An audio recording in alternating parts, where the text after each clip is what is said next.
Some ancient structures are so big and so precise that they feel almost out of place in their own time. Carved mountains, hidden cities, giant statues, and rock-cut halls built with a level of skill we still can't fully match. In this video, we look at 17 of these massive creations and the quiet mysteries behind them. How were they built? Why were they shaped this way? And what kind of knowledge did these early builders really have? If you like calm archaeology mixed with real, grounded curiosity, this is the journey. The giant lion platform of Mycenae. On a hill overlooking the Argive plain of southern Greece, stands one of the most iconic gateways of the ancient world, known today as the Lion Gate of Mycenae. Its monumental stones form the main entrance to a Bronze Age citadel, built more than 3,200 years ago. The structure combines massive blocks of limestone, a unique triangular relief of two lions, and an architectural technique that still raises questions about the skills and engineering knowledge of the Mycenaean civilization.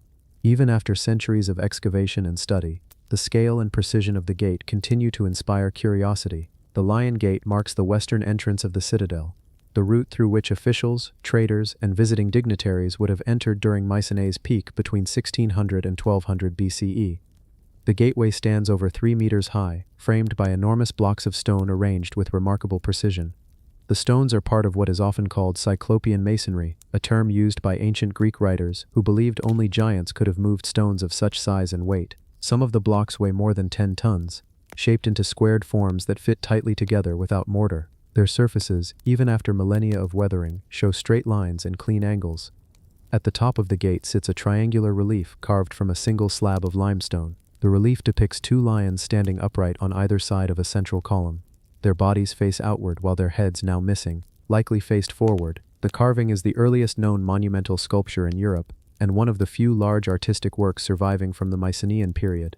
The lions stand on what appears to be a platform or altar, often interpreted as a symbol of royal authority or divine protection. The arrangement suggests that the gate was not only a functional structure but also a statement of political and religious identity. Archaeologists studying the gate are struck by the level of planning involved. To support the heavy lintel block, estimated at more than 20 tons, builders designed a relieving triangle above the passage. This is the space where the lion relief now sits. The triangular opening reduced stress on the lintel, preventing cracking and collapse.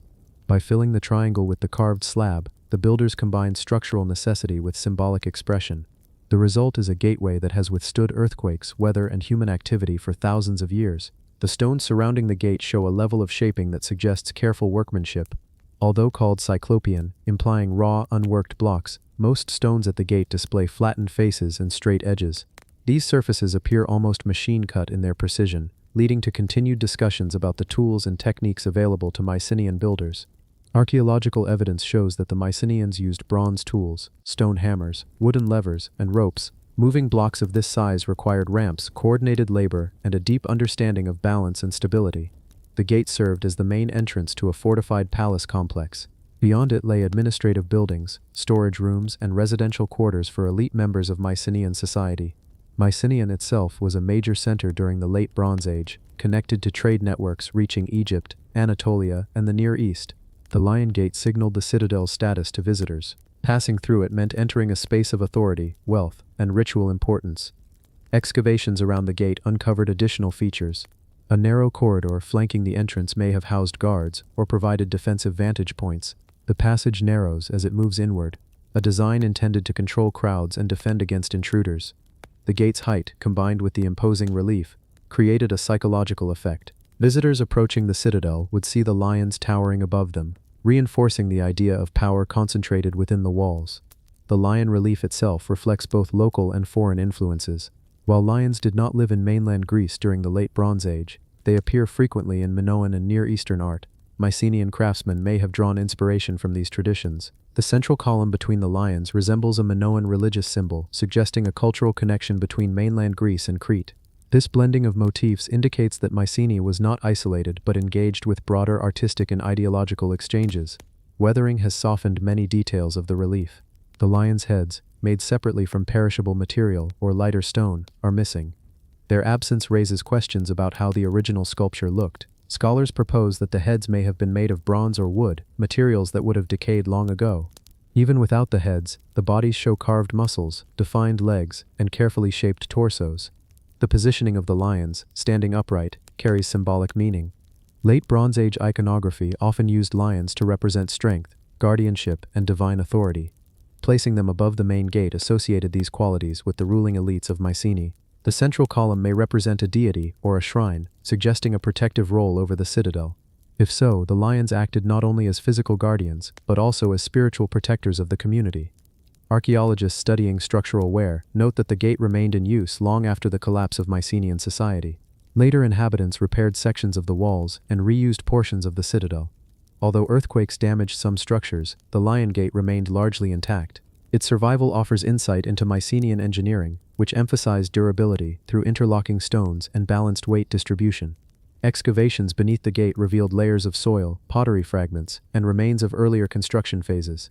These finds help date the final form of the gate to around 1250 BCE, during a period of significant building activity at Mycenae. This was also a time when the citadel expanded its fortifications, adding new walls and defensive features. The Lion Gate served as the ceremonial and practical centerpiece of this expansion. The landscape surrounding the gate adds context. The citadel sits on a naturally defensible hill, offering views across farmland and mountains. The position allowed residents to monitor trade routes and agricultural activity in the region. The Lion Gate framed the experience of entering this elevated stronghold, linking the outer world of fields and travelers to the inner world of royal authority. Today, the Lion Gate is one of the most photographed archaeological features in Greece. Visitors walk through the same entrance used by people more than 3 millennia ago. The scale of the stones and the presence of the relief continue to evoke respect. Despite changes in environment, population, and cultural identity, the gate maintains its sense of purpose and weight.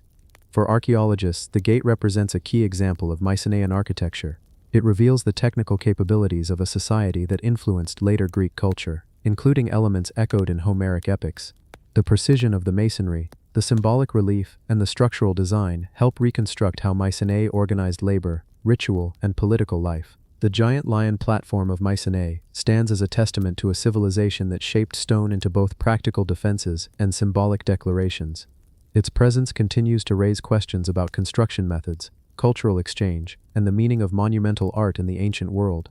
Even after thousands of years, the gate still marks a boundary between past and present, between daily life and the enduring stone expressions of a long-lost kingdom. The underground honeycomb city of Cappadocia. In the heart of central Turkey, beneath a landscape shaped by soft volcanic rock and tall stone towers called fairy chimneys, lies one of the most unusual engineering achievements of the ancient world.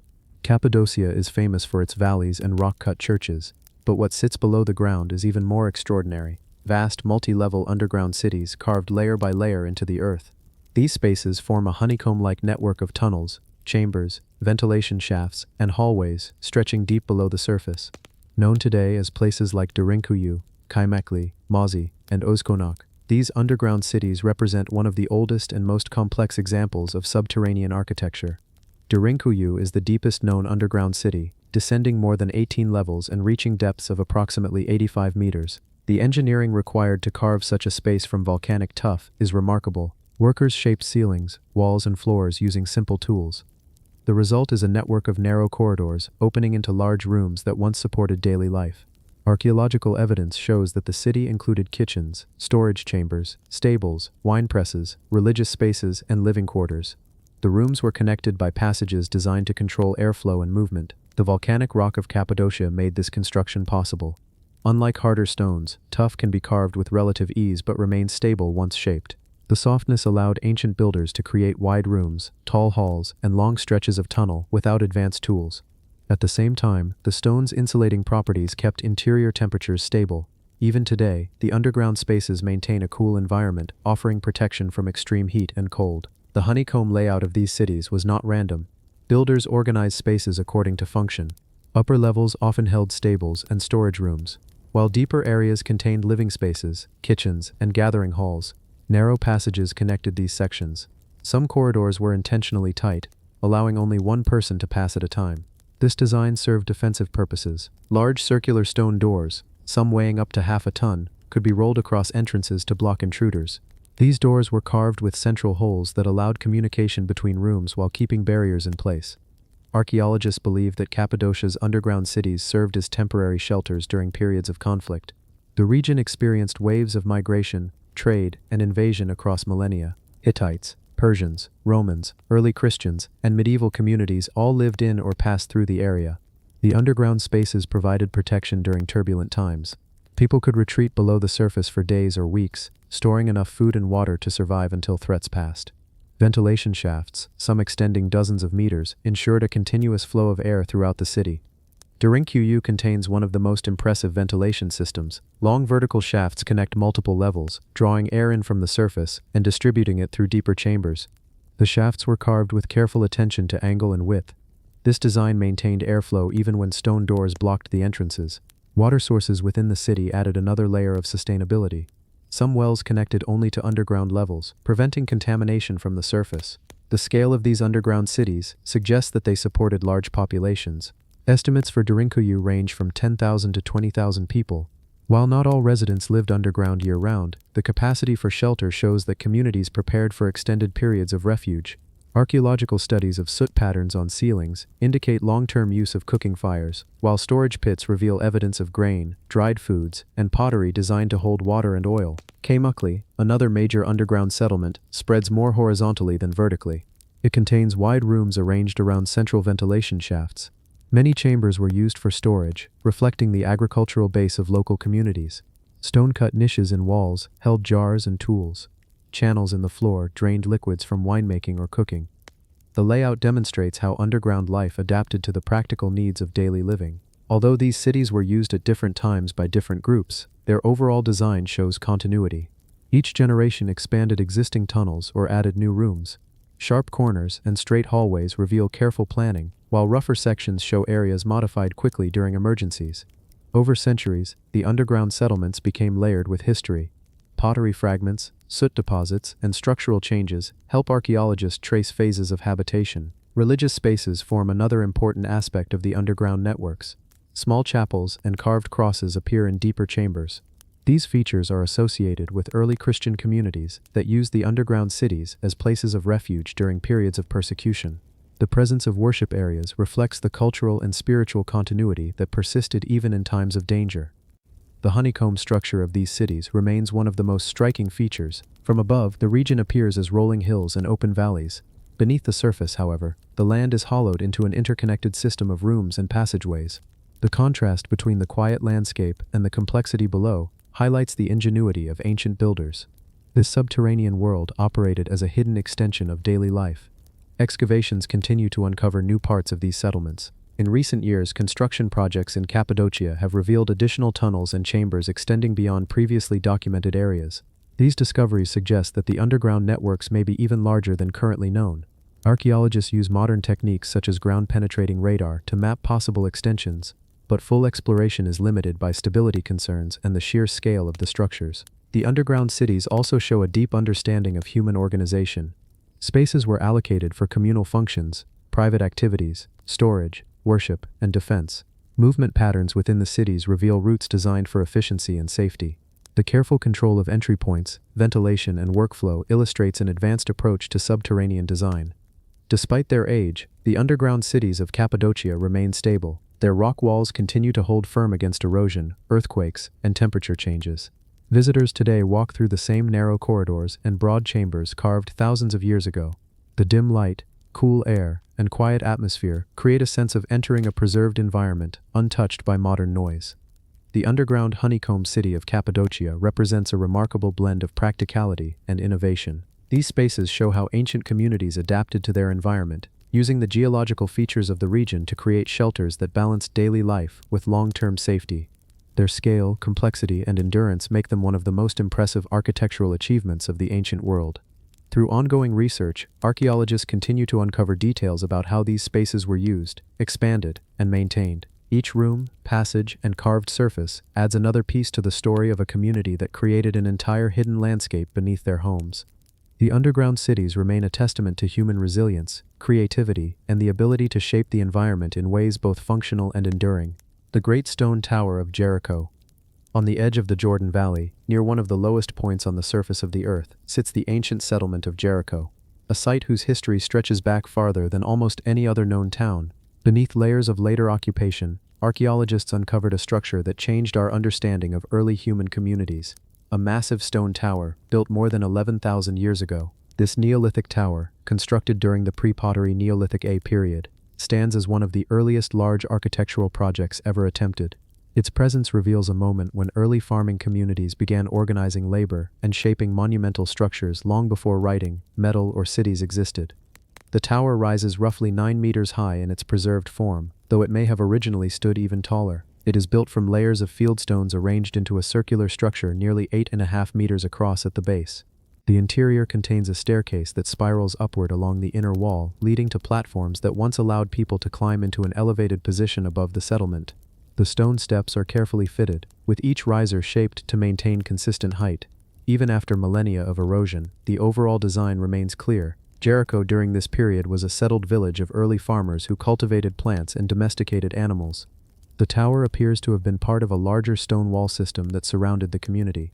When excavators revealed the tower and wall in the 1950s, the discovery challenged assumptions that such large-scale structures came much later in human history.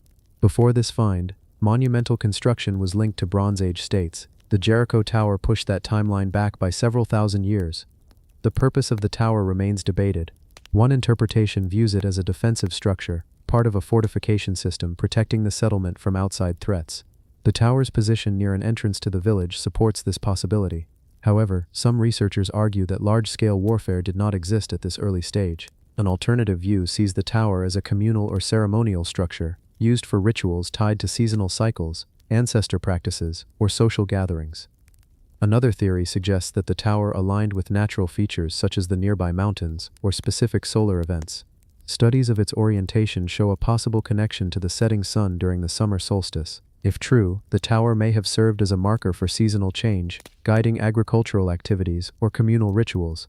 Its height would have made it a visible reference point within the village, symbolizing continuity and group identity.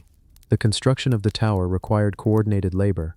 Early builders quarried stones from the nearby landscape and transported them to the site using simple tools. The stones were stacked without mortar, relying on weight and careful placement for stability. Creating the internal staircase required shaping stones to fit curved walls, a complex task for early farmers. The builders also excavated a deep pit against the tower's outer wall, possibly to stabilize the structure or control access to its entrance. Archaeological layers around the tower contain evidence of domestic life: hearths, storage pits, animal bones, and remains of early cultivated plants. These finds show that the tower was located within a functioning settlement, not an isolated structure. The combination of domestic and monumental features reflects the emerging complexity of Neolithic communities. People were not only managing households and fields, but also investing in shared architectural projects that required planning and cooperation. The tower's interior staircase is one of its most striking features. The steps ascend from a narrow entrance at the base, leading upward into the upper chamber. This design suggests that movement within the tower was controlled. Access may have been restricted to certain individuals or used during specific times.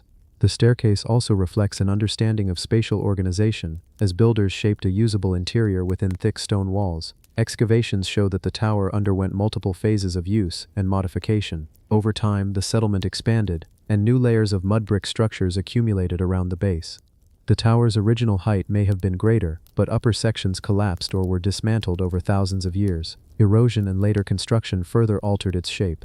Despite this, the core remains intact, demonstrating the durability of Neolithic masonry. The surrounding wall, built alongside the tower, adds context. The wall is constructed from similar stones and forms a continuous barrier around the early settlement. Its thickness and height suggest a desire to control entry points or create a psychological boundary between the village and the outside environment. Combined with the tower, the wall reflects an early form of communal planning. Environmental studies of the Jericho region during the Neolithic period reveal a landscape of shifting climate patterns. The presence of reliable springs made Jericho one of the earliest places where humans could settle permanently. As populations grew, the community may have felt pressure to protect resources. The tower and wall could represent an early response to environmental challenges, symbolizing collective investment in a shared future. Artifacts found near the tower include stone tools, grinding stones, and early plaster floors. These objects provide insight into daily life. People processed grain, stored food, and maintained homes built from mud brick. The tower would have stood above this domestic activity, marking the village's central gathering space.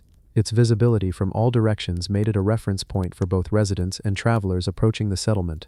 The tower also reflects a shift in social dynamics. Building such a structure required planning beyond the household level. It implies that leaders or groups coordinated construction efforts and organized labor. This indicates emerging social complexity at a surprisingly early date. Communities were not only surviving, they were expressing identity through large-scale architecture. Modern conservation efforts aim to protect the tower from environmental damage. The site is open to visitors, who can walk around the exposed sections and view the interior staircase. Protective measures include stabilizing stones, controlling water flow, and monitoring cracks. The tower remains one of the most important Neolithic structures preserved today. The Great Stone Tower of Jericho stands as an example of early human ambition and cooperation. Long before cities or states, groups of early farmers shaped their environment through monumental construction. The tower challenges assumptions about when complex architecture began. It shows that even at the dawn of settled life, communities were capable of coordinated effort, symbolic expression, and advanced planning. Today, the tower continues to draw interest from archaeologists who study early social organization. Its presence at Jericho reminds us that the roots of architecture and community decision-making stretch far deeper into human history than once believed. The tower remains one of humanity's earliest megastructures, quiet, enduring, and still raising questions after 11 millennia. The colossal pyramids of Meroe. In the eastern desert of Sudan, far from the Nile's green floodplain, rows of sharp, narrow pyramids rise from the sand. These are the pyramids of Meroe, the royal necropolis of the ancient kingdom of Kush. Their pointed silhouettes form one of the most distinctive landscapes in African archaeology. Unlike the massive Egyptian pyramids to the north, the pyramids of Meroe are tall, steep, and closely packed together, reflecting a different architectural tradition shaped by centuries of Nubian culture. Built for kings, queens, and nobles, they stand today as some of the most striking ancient monuments on the African continent. The Meroitic kingdom flourished between 300 BCE and 350 CE, developing a political and cultural identity that blended indigenous Nubian traditions with influences from Egypt and the Mediterranean world.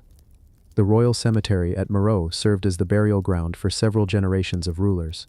More than 200 pyramids were constructed in the region, forming three main clusters: the north, south, and west cemeteries. Each cluster contains pyramids arranged in rows, some separated by open courtyards, others built close together.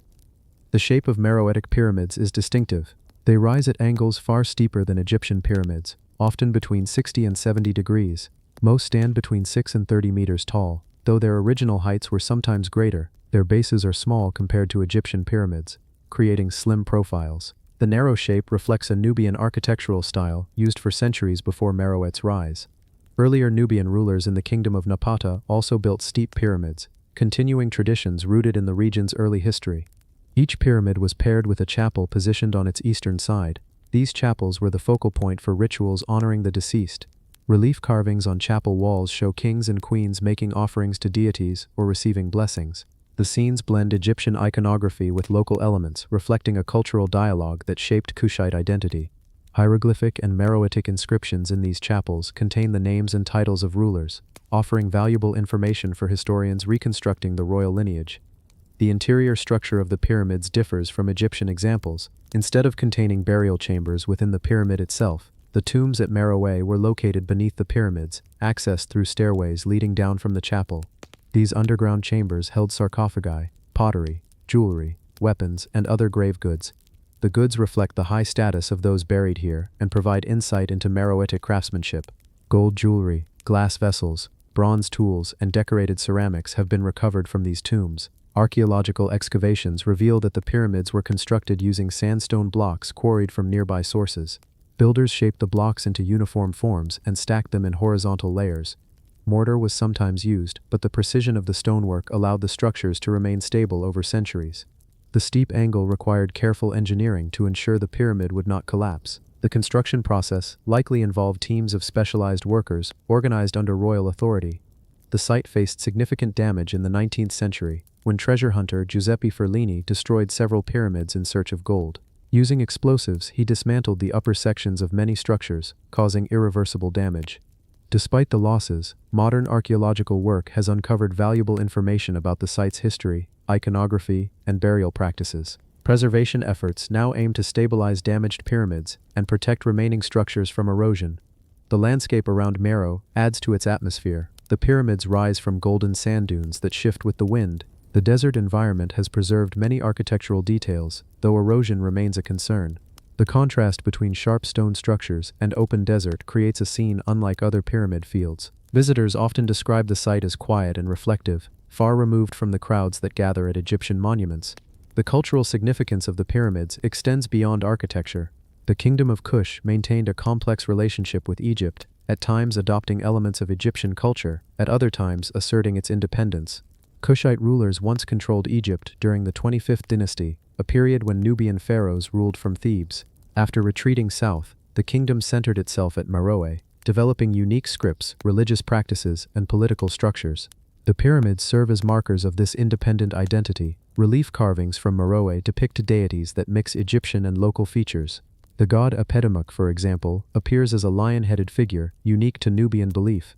This blending reflects how the people of Meroe adapted external influences while maintaining their own traditions. The pyramids, chapels, and burial goods show a civilization with a strong artistic and symbolic vocabulary. The layout of the necropolis offers clues about social hierarchy. Larger pyramids with elaborate chapels belonged to kings and queens, while smaller ones housed lesser nobles. The density of the site demonstrates that royal families maintained an active tradition of pyramid building over several centuries.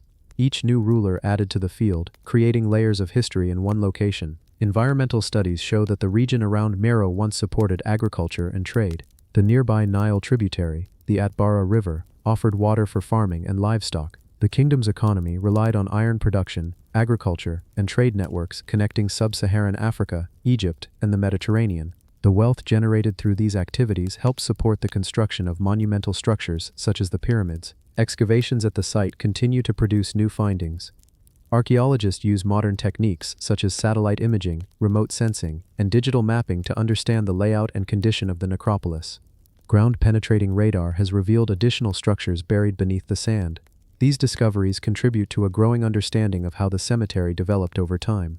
The pyramids of Meroe also raise questions that remain unanswered. The precise reasons for the steep pyramid shape are debated. Some scholars believe it reflects local funerary traditions, while others suggest symbolic meanings tied to mountains, cosmic beliefs, or concepts of afterlife ascent. The scarcity of surviving written records from the kingdom limits definitive conclusions. The Meroitic script, which appears frequently at the site, has not been fully deciphered, leaving gaps in our understanding of the culture's language and religious thought. Visitors walking through the necropolis today move among rows of pointed pyramids rising above the sand.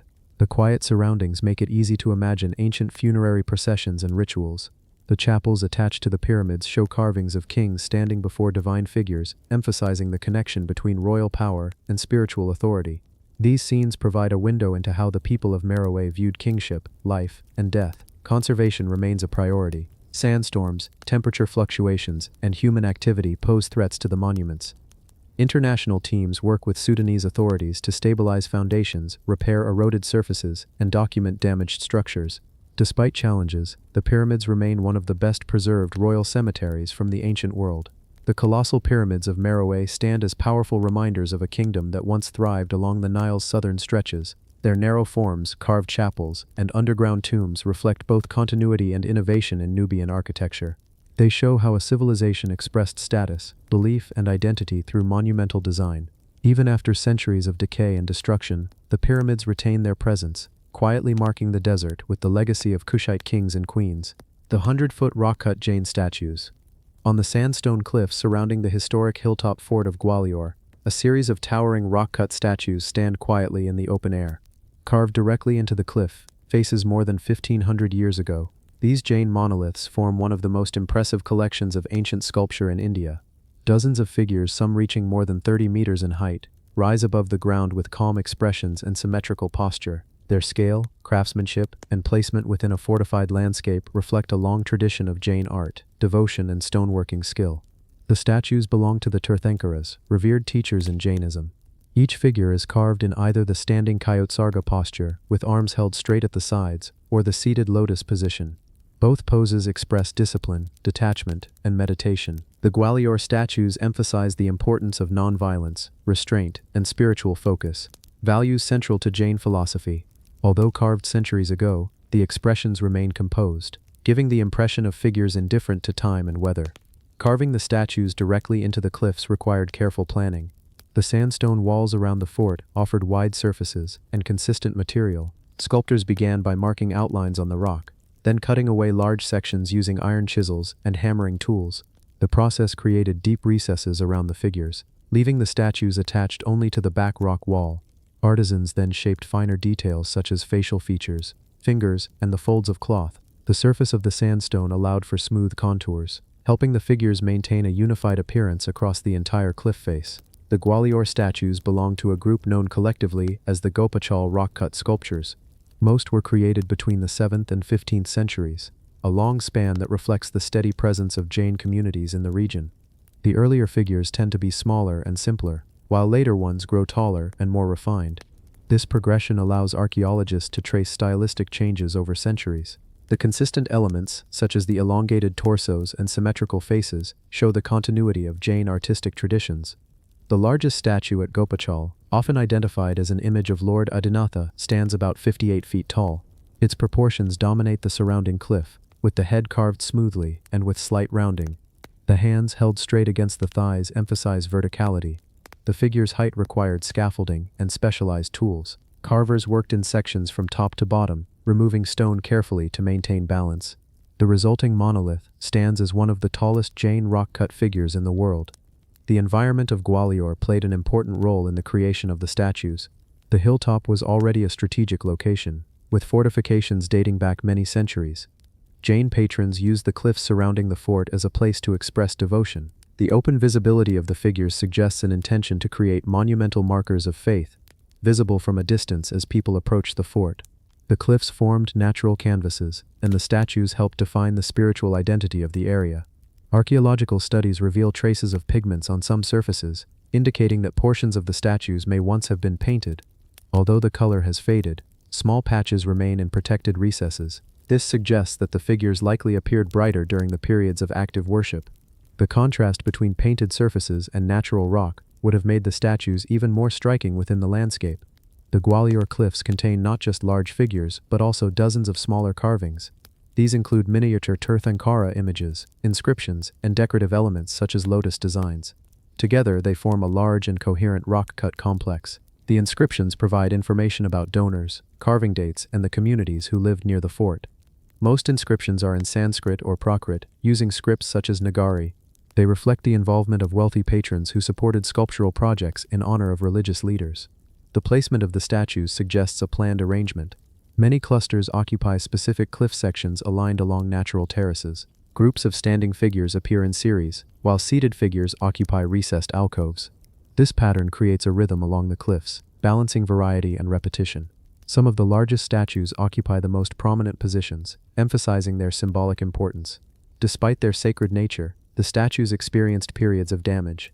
Historical accounts mention military activities around the Gwalior fort, during which some sculptures were defaced or partially destroyed. In the 16th century, certain figures were damaged during political conflict in the region. The limbs or faces of some statues were removed, but the majority remain intact. Today, conservation teams monitor fractures, erosion, and atmospheric effects to ensure the long-term survival of these carvings. The sandstone cliffs also show natural wear. Rainwater channels, wind erosion, and temperature changes gradually soften details. Nevertheless, the larger forms remain stable because they are carved directly into the rock.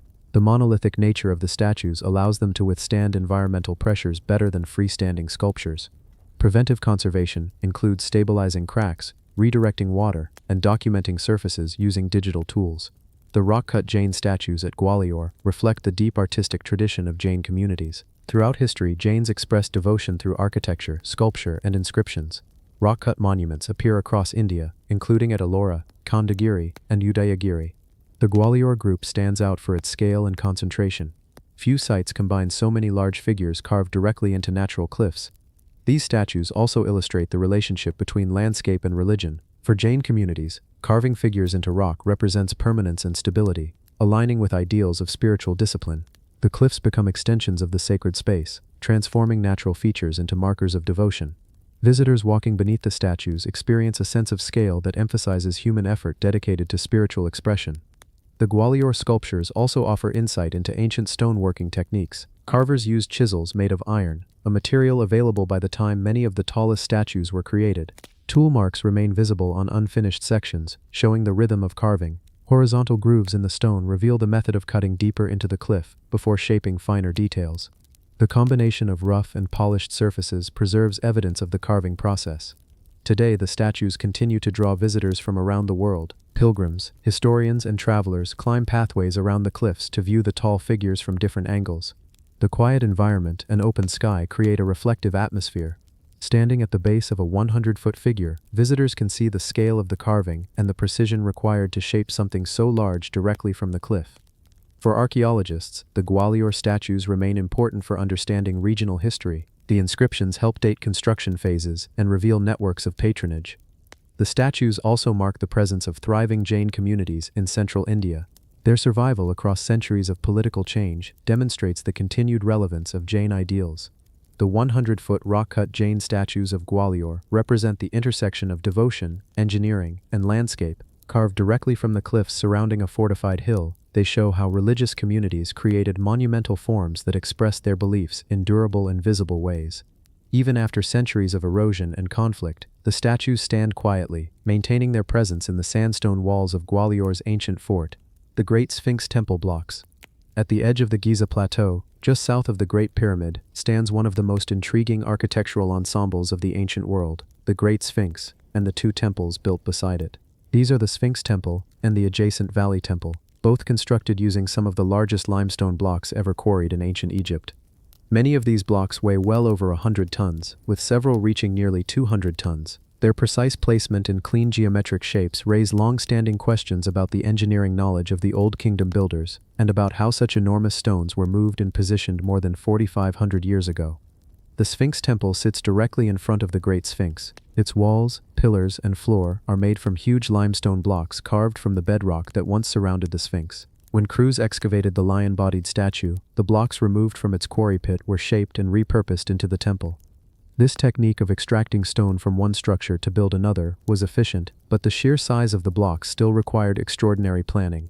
Each block shows straight edges and smooth planes, forming a geometric arrangement unlike typical Egyptian architecture of the time. The layout of the Sphinx Temple is simple, yet imposing. Two courtyards, once roofed and supported by granite pillars, flank a central T-shaped hall. The limestone walls are cut with tight joints, creating the appearance of massive stone geometry. The design contrasts with the more decorated temples of later periods. Instead of inscriptions or carvings, the temple relies on scale and form to convey presence. The overall impression is one of strength and durability, as if the structure was meant to last for thousands of years without ornamentation. Researchers studying the blocks note the precision of the cuts. Many faces are flat enough to suggest careful leveling and smoothing with copper chisels, stone pounders, and abrasion tools. The blocks fit together so closely that even today it can be difficult to slide a hand into the joints. This accuracy required a high level of planning. Builders cut the blocks in the quarry, shaped them on the ground, and then transported them to their positions with ramps, sledges, and coordinated labor. The weight of the largest blocks remains one of the most discussed aspects. Estimates vary, but some blocks in the Valley Temple reach more than 200 tons. Moving such stones would have required not only manpower, but also an understanding of friction, balance, and leverage. The Giza builders regularly transported multi-ton blocks for other pyramids and temples, but these exceptionally large pieces represent the upper limits of their engineering capabilities. The original function of the Sphinx Temple remains debated. Its location suggests a connection to the Sphinx itself, which was likely linked to royal power, solar worship, or both. Some scholars believe the temple served as a place for rituals honoring the sun, with the Sphinx acting as a guardian figure. Others propose that it formed part of a wider complex dedicated to the pharaoh Khafre, whose pyramid sits nearby. The absence of inscriptions makes definitive interpretation difficult. The adjacent Valley Temple, constructed using the same enormous limestone blocks and later faced with granite, provides further context. This temple contains statues of King Khafre and appears to have served as a purification and processing center for royal ceremonies. The architectural similarities between the Valley Temple and the Sphinx Temple, such as block size, material, and layout, suggest that both structures belong to the same building phase. Archaeologists studying the Sphinx Temple also note its alignment with other structures on the plateau. The temple's orientation corresponds to major features of the solar cycle, including sunrise at certain times of year. This has led to proposals that the temple played a role in observing solar events. The presence of wide courtyards supports the idea of ceremonies conducted in open light. Although the temple lacks decorative carvings, its basalt floor hints at the care invested in its design. Basalt, a hard volcanic stone not native to Giza, was transported long distances to pave parts of the temple. The inclusion of such a durable material suggests that the builders intended the space to endure. The basalt slabs are cut with straight edges and laid in tight patterns, reflecting the same precision seen in the limestone walls. Over time, the Sphinx temple suffered from sediment buildup, erosion, and partial collapse. Excavations in the 20th century revealed buried walls, fallen pillars, and shifted blocks. Reconstruction work stabilized the remains, allowing archaeologists to study the layout more fully. Despite damage, much of the original structure remains intact, including the massive limestone core. One of the most fascinating aspects of the Sphinx temple is its connection to the Sphinx itself. Carved from the bedrock, the Sphinx is one of the largest monolithic statues ever created. The extracted limestone blocks formed the temple, linking the statue and the temple physically and symbolically.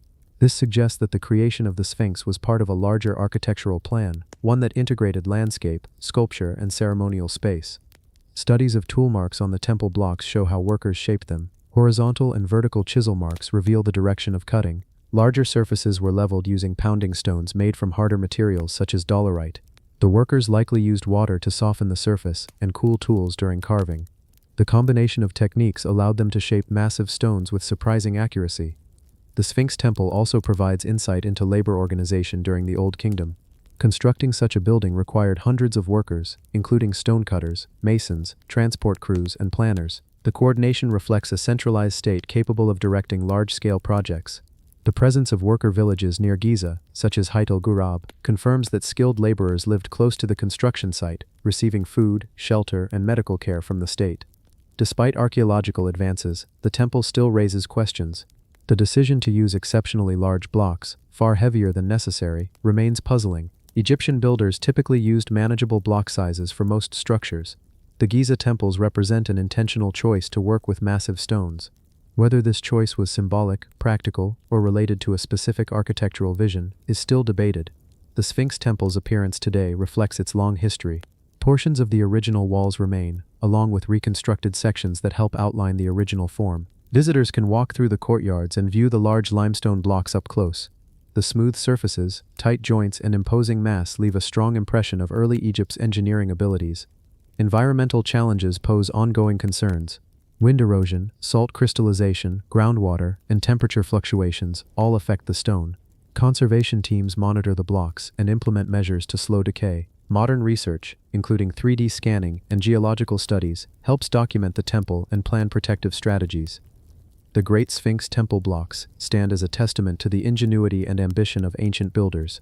Their size, precision, and integration with the surrounding landscape reveal a level of engineering skill far ahead of their time. The temple's massive blocks, carved with clean geometry, continue to raise questions about techniques, labor organization, and symbolic goals. For archaeologists, the temple is a key piece of the puzzle surrounding the Sphinx and the Giza Plateau. Each block offers clues about quarrying practices, construction sequences, and architectural planning during Egypt's Old Kingdom. The temple remains one of the finest examples of early monumental stone architecture, preserving the craftsmanship of a civilization whose achievements still challenge modern understanding. The Sphinx temple endures as a quiet, powerful structure, built from stones so large that their placement alone tells a story of determination, coordination, and belief. Even after thousands of years, the temple continues to shape how we understand the earliest phases of monumental architecture. The 10-ton stone sarcophagi of Sidon. On the Mediterranean coast of Lebanon, the ancient city of Sidon has revealed some of the most impressive stone coffins ever carved in the Near East. These large sarcophagi, discovered in underground burial chambers, weigh many tons and display a level of craftsmanship that reflects the wealth, beliefs, and artistic connections of the region's ancient elites. Carved from massive blocks of limestone or marble, some imported from distant quarries, the sarcophagi represent the burial traditions of Sidon during the Persian, Hellenistic, and early Roman periods. Sidon was a major Phoenician city, active in maritime trade and cultural exchange across the Mediterranean. Its elites maintained strong connections with Egypt, Greece, and Anatolia, and the sarcophagi found in the city's royal necropolis reflect this blend of influences. The most famous examples come from the necropolis discovered in the 19th century, where archaeologists uncovered several large burial chambers beneath the city's surface. Inside these chambers stood colossal stone coffins, each intricately carved and positioned with care.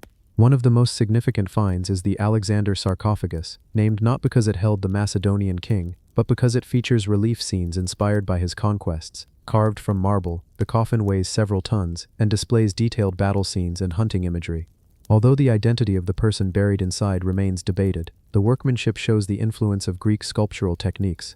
Nearby discoveries include other large sarcophagi carved with Egyptian motifs, reflecting Sidon's long-standing connections with the Nile Valley. The sheer weight of these sarcophagi raises questions about how they were carved, transported, and lowered into underground chambers. Each coffin began as a single stone block extracted from a quarry. Workers shaped the block using iron chisels, wooden wedges, and hammers. The interior cavity was hollowed out gradually, leaving walls thick enough to support the heavy lid.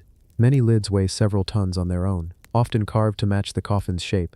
Some lids are flat, while others feature reclining human figures or curved tops. Transporting the finished sarcophagi required significant labor. The blocks were moved from quarries to Sidon using sledges, rollers, and teams of workers. For marble sarcophagi imported from regions such as Asia Minor, transport likely involved ships. The Phoenicians were skilled sailors, and their maritime networks helped move heavy cargo across long distances. Once the sarcophagi reached Sidon, workers transported them to burial chambers carved into the earth or into bedrock. Ramps, pulleys, and wooden scaffolding supported the placement of these multi-ton structures. The burial chambers themselves were constructed with precision. Many chambers consist of rectangular rooms lined with smooth stone walls. Some contain niches for multiple sarcophagi, indicating family or dynastic burials. Others hold a single monumental coffin positioned in the center of the room.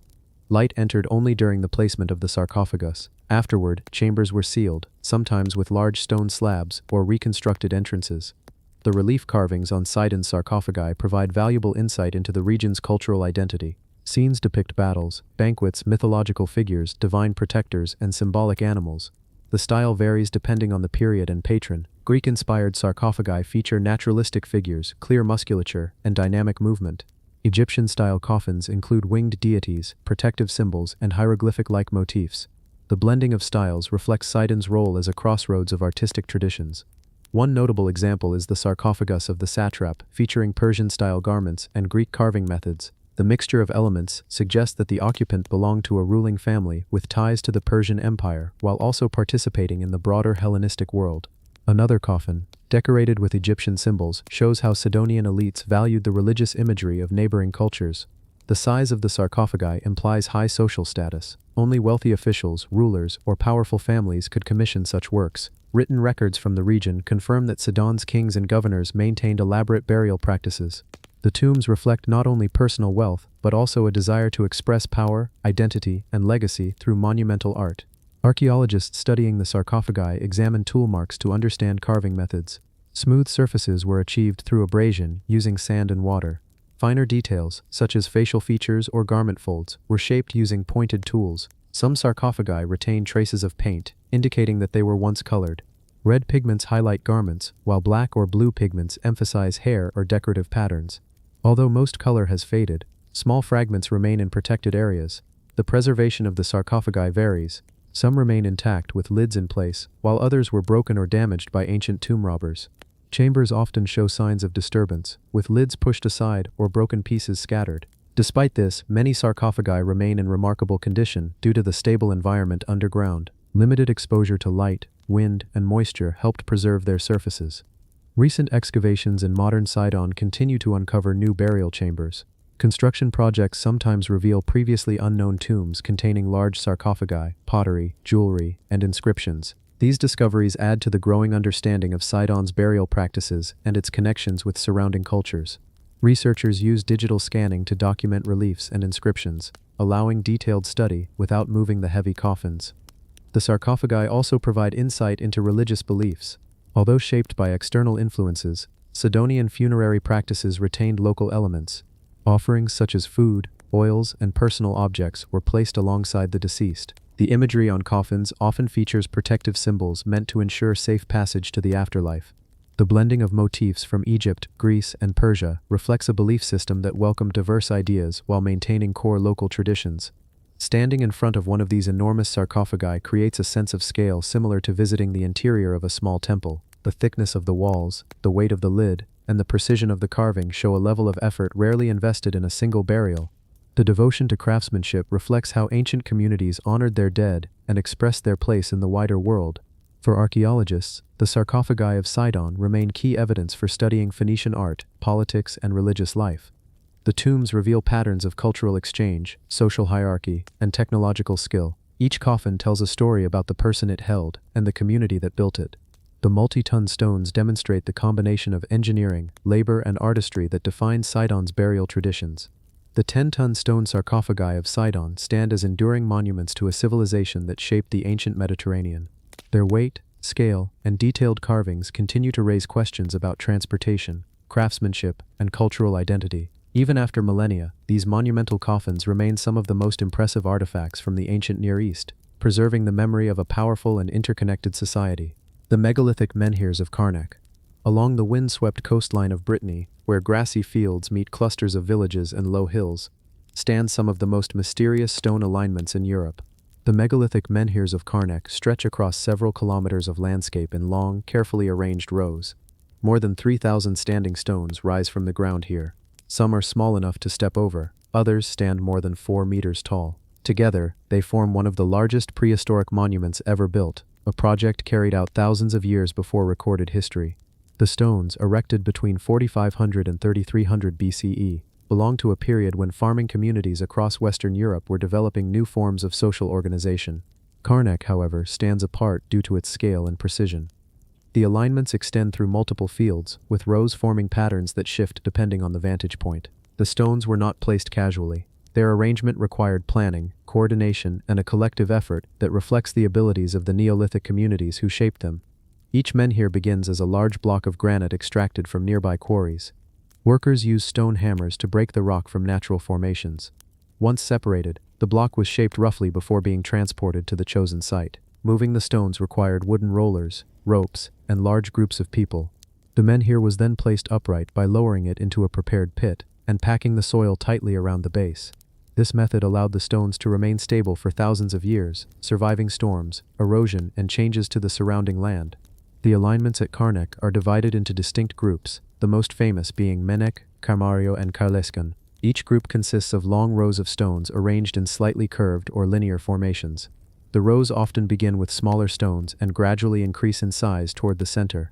This pattern suggests intentional design rather than random placement. The overall effect is striking. From certain viewpoints, the alignments appear as converging lines stretching toward the horizon. Archaeologists have long debated the purpose of the Karnak stones. During the 19th century, local folklore claimed that the stones were Roman soldiers turned to stone by a magician. Others believed the stones marked burial sites, though excavation revealed that only some areas contained tombs or mounds. The most enduring question remains unanswered. What was the purpose of aligning thousands of stones across the landscape? One theory proposes that the alignments served as ceremonial pathways. The stones may have marked routes used during seasonal gatherings or religious rituals. The gradual increase in stone size along certain rows could represent stages of procession. Another idea suggests astronomical functions. Some stones appear aligned with solar or lunar events, though evidence is not conclusive enough to prove a single overarching design. Instead, the alignments may combine multiple purposes: ritual, social, and symbolic. Excavation around the stones reveals traces of domestic activity nearby. People lived in simple houses made of wood and thatch, farmed the surrounding land, and used stone tools for everyday tasks. The presence of homes, fields, and burial mounds near the alignments shows that the stones were part of a wider cultural landscape. They were not isolated monuments but components of a community's daily and ceremonial life.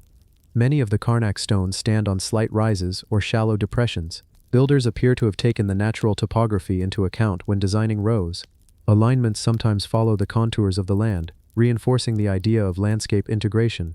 The placement of stones at certain elevations may also connect to visibility. Taller stones stand in positions where they can be seen from long distances, while smaller stones occupy more sheltered locations. The variety of stone shapes adds another layer of interest. Some menhirs are tall and slender, others bulky and rounded. A few contain carvings, lines, symbols, or faint traces of human figures, though most remain plain. The lack of inscriptions leaves interpretation open. Without written records, archaeologists must rely on patterns, context, and comparison with other Neolithic sites to understand the alignments. Nearby, several dolmens, tumuli, and burial chambers provide additional context. These structures contain human remains, pottery, and stone tools. The combination of standing stones and burial monuments suggests a complex ritual landscape. Communities may have used the alignments for gatherings, ceremonies, or commemorative events connected to life cycles, seasonal rhythms, or social hierarchy. The long-term construction of the Karnak alignments indicates continuity across generations. Building such a large complex would have taken centuries. Different groups may have added stones over time, expanding or modifying existing rows. This extended timeline points to a shared cultural tradition passed from one generation to the next. The stability of this tradition hints at strong communal beliefs and social cohesion. Environmental studies help reconstruct how the landscape looked during the Neolithic period. The fields around Karnak were more wooded, with patches of open grassland. The sea level was slightly different, though the coastline still played a role in shaping local life. The stones would have formed a dramatic sight against a backdrop of forests, settlement clusters, and shoreline areas used for fishing and gathering. The Karnak stones have survived largely intact due to the durability of granite and the stability of their foundations. However, natural weathering gradually affects the surfaces. Lichen, rain, and wind erode details, though the overall shapes remain recognizable. Conservation efforts aim to protect the stones without altering their placement or character. Visitors can walk among some sections while others remain protected behind fences to preserve the ground. Modern archaeological techniques, including ground-penetrating radar and 3D scanning, contribute to new insights. These tools reveal buried stones, post holes, and patterns that extend beyond visible rows. Such findings suggest that the alignments were once even more extensive. The full scale of the original arrangement may never be known, but ongoing research continues to uncover additional elements. The mystery of the Karnak alignments contributes to their appeal. Even with modern tools, their exact purpose remains elusive. The stones invite interpretation while maintaining their silence. They reflect a time when communities expressed belief and identity through large-scale cooperation, shaping the landscape as a collective act. For archaeologists, Karnak represents a key site for understanding Neolithic organization and monuments. The size and duration of the project show how farming communities could mobilize to build structures far beyond immediate practical needs. The stones speak to the symbolic and social worlds of the people who placed them. Walking among the alignments today gives a sense of scale and continuity. The stones stretch across fields and gentle hills, forming lines that seem both intentional and organic. Their simplicity contrasts with their monumental presence. They stand as reminders of a society that built with patience and purpose, leaving behind forms that still shape the landscape thousands of years later. The megalithic menhirs of Karnak remain one of the world's largest and most enduring prehistoric monuments. Their scale, alignment, and integration with the surrounding environment reflect a deep connection between community, ritual, and landscape. Even without written explanation, the stones preserve the memory of the people who placed them, quiet, steady, and still aligned with a vision that continues to challenge our understanding of the distant past. The monolithic hall of Persepolis. In the dry plains of southwestern Iran, where low mountains rise behind wide plateaus, a stone terrace holds the ruins of one of the most grand architectural complexes of the ancient world. Persepolis, built by the Achaemenid kings beginning in the 6th century BCE, served as a ceremonial center for an empire that stretched from the Mediterranean to the Indus Valley. Among its many structures, the Apadana, the Great Audience Hall, stands out for its scale, engineering, and monumental presence. Even in ruin, the surviving columns remain so tall that they dwarf modern buildings and hint at the hall's original majesty.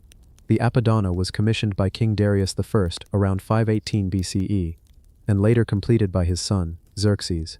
Located on the western side of the terrace, the hall once covered more than 1 hectare of space. It was supported by 72 massive stone columns, each rising to a height of nearly 20 meters. Only a fraction of these columns remain standing today, but their presence still creates a sense of vertical power. Each column rests on a broad stone base carved with lotus patterns, while the tops display double-headed animal capitals, bulls, lions, and griffins, symbolic protectors of the king and the empire. The columns were carved from local limestone. Workers quarried large stone cylinders, shaped them on the ground, and transported them up ramps to the terrace. Once in place, the columns were assembled from stacked drums fitted carefully together. The joints between these drums are so precise that they create the appearance of single monolithic shafts. The smooth surfaces and careful tapering reveal the skill of Achaemenid masons. The double-headed capitals, carved from separate blocks, were lifted to extreme heights using wooden scaffolding and hoisting mechanisms. The Apadana served as the central hall where the king received gifts and tributes from representatives across the empire. Reliefs carved into the staircases leading into the hall show delegations carrying textiles, animals, metalwork, and other offerings. These images illustrate the diversity of the empire and the ceremonial role of Persepolis. The hall itself would have been filled with officials, soldiers, and foreign envoys, all standing beneath a roof supported by dozens of tall columns. the scale of the structure required extensive planning. The stone terrace that supports Persepolis had to be leveled and expanded before construction of the Apadana could begin. Workers built retaining walls, filled gaps with earth and rock, and created a stable platform large enough to support the weight of the hall. The terrace includes drainage channels carved directly into the stone, ensuring that rainwater flowed away from the buildings. This engineering allowed the Apadana to remain stable for centuries until fire and invasion damaged the site. Archaeological studies reveal traces of the roof structure. The hall was covered with wooden beams, likely made from cedar imported from Lebanon. These beams rested on the tall stone columns, distributing weight evenly. The roof would have been decorated with ornaments and painted patterns, adding color to the space. Although the wooden elements have long since disappeared, the size of the column capitals shows how the beams were arranged. The capitals' double-headed form provided flat surfaces on which large horizontal beams could rest. The Apadana's walls once contained reliefs and inscriptions that reinforced the king's authority. Some reliefs depict royal guards, known as the Immortals, standing in quiet formation. Others show animals in ritual poses or symbols of royal protection. These carvings combine influences from Persia, Mesopotamia, and Central Asia, reflecting the empire's diverse artistic traditions. The inscriptions, though fragmentary, offer insight into the Achaemenid vision of kingship, one that emphasized harmony, order, and divine favor. The precision of the stonework remains one of the most impressive aspects of Persepolis. Block joints fit so tightly that they required no mortar. Edges are straight, surfaces smooth, and decorative elements carved with consistent depth. The work reflects a high degree of organization, with teams of skilled craftsmen working under royal direction. Quarry marks found on nearby mountains show how workers cut and shaped blocks before transporting them to the site. Large ramps allowed them to move heavy stones up to the terrace using sledges, rollers, and human labor. Despite its ceremonial function, the Apadana was also part of a larger administrative complex. The Palace of Darius, the treasury, storage rooms, and smaller halls surrounded the audience hall. Roads connected Persepolis to other major cities, including Pasargadae and Susa, allowing officials to travel easily. During the Persian New Year festival known as Nowruz, the Apadana likely served as the setting for ceremonies that reaffirmed loyalty to the king. The hall's size and decoration created an environment that symbolized imperial unity. Persepolis suffered significant damage during the invasion led by Alexander the Great in 330 BCE. Historical accounts describe fires that burned wooden structures and destroyed archives. The Apadana lost its roof and many columns during this period. Later centuries added further erosion. Earthquakes toppled some columns, and weather softened relief carvings. Despite this, enough of the structure remains to reveal its original layout and engineering. Modern archaeological work at Persepolis includes excavation, conservation, and digital reconstruction. Researchers use 3D modeling to visualize the Apadana's original appearance. These reconstructions show a vast space filled with columns, bright colors, and flowing robes of officials and envoys. The combination of height, symmetry, and artwork demonstrates the aesthetic goals of Achaemenid architects. They aim to create a space that communicated power, stability, and control. Conservation efforts focus on protecting surviving columns and reliefs. Limestone is vulnerable to wind, rain, and temperature changes. Salts carried in the stone can crystallize, causing fractures. Conservation teams apply techniques to stabilize surfaces and remove harmful deposits. Laser scanning records details of carvings before further erosion occurs. Protective barriers help shield the site from foot traffic and environmental stress. For archaeologists, the Apadana represents a significant example of ancient imperial architecture. Its construction required coordination across multiple regions for materials, labor, and artistic talent. The hall reflects the political system of the empire, which relied on both central authority and contributions from diverse populations. Reliefs showing delegations bringing tribute emphasize the role of the king as a unifying figure. Visitors to Persepolis today stand among the surviving columns, looking up at capitals that once supported a vast roof. The height of the columns, their smooth surfaces, and the quiet desert surroundings create a powerful impression. Even in ruin, the Apadana communicates the scale of the empire that built it. The space encourages reflection on how ancient communities organized themselves to create structures that combined engineering, art, and ceremonial purpose. The monolithic hall of Persepolis remains one of the most remarkable achievements of ancient Iran. Its towering columns, precise stonework, and decorative reliefs reflect a civilization that valued order, craftsmanship, and symbolic expression. The hall endures as a reminder of the Achaemenid Empire's reach and ambition. Even in partial ruin, the Apadana continues to stand as a testament to human ability to build on a monumental scale, shaping landscapes and identities in ways that resonate long after the stones have weathered. The rock-cut city of Vardzia. On the southern slopes of Georgia's Urusheti Mountains, an enormous rock wall rises above the Emtakvari River. At first glance, it looks like a rugged cliff, shaped only by erosion. But as you move closer, windows, stairways, tunnels, and chambers appear. Hundreds of them cut directly into the volcanic rock. This is Vardzia, a medieval cave city carved into the mountainside, stretching across more than a kilometer of cliff face. With 13 floors of interconnected rooms, churches, storage halls, and defensive tunnels, Vardzia stands as one of the most ambitious rock-cut complexes ever created in Eurasia. Construction began in the mid-12th century during the reign of King George III and reached its height under his daughter, Queen Tamar. Georgia, at that time, was consolidating political power, expanding its influence, and developing new cultural centers. Vardzia emerged as both a strategic stronghold and a monastic center. Despite being carved from soft volcanic tuff, the scale of the project demanded careful planning. The workers cut deep into the cliff, expanding natural fissures into large rooms and linking them with passages. The result was a hidden, multi-level city capable of housing thousands during times of threat. The core of Vardzia consists of more than 600 rooms carved across terraces and ledges. These include living quarters, storerooms, chapels, libraries, and meeting halls. Staircases run between floors, some exposed on the cliff face, others hidden within the rock.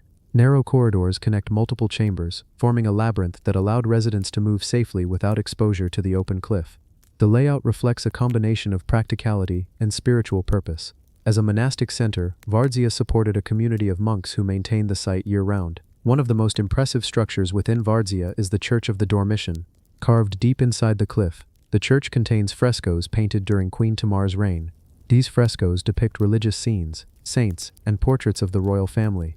Their preservation offers insight into medieval Georgian art, showcasing detailed facial expressions, balanced compositions, and bright colors. Despite centuries of dust and partial erosion, the frescoes remain among the most important examples of Georgian religious painting. Water management played a crucial role in Vardzia's success. Engineers carved tunnels to bring water from nearby springs into the city, ensuring a steady supply during sieges. Some of these tunnels run hundreds of meters through the rock. The presence of water meant that people could live inside the city for extended periods without descending to the valley below. Storage rooms contained grain, wine, and other provisions. The combination of water access, food storage, and defensible architecture made Vardzia a secure refuge. The cliff city also served strategic purposes.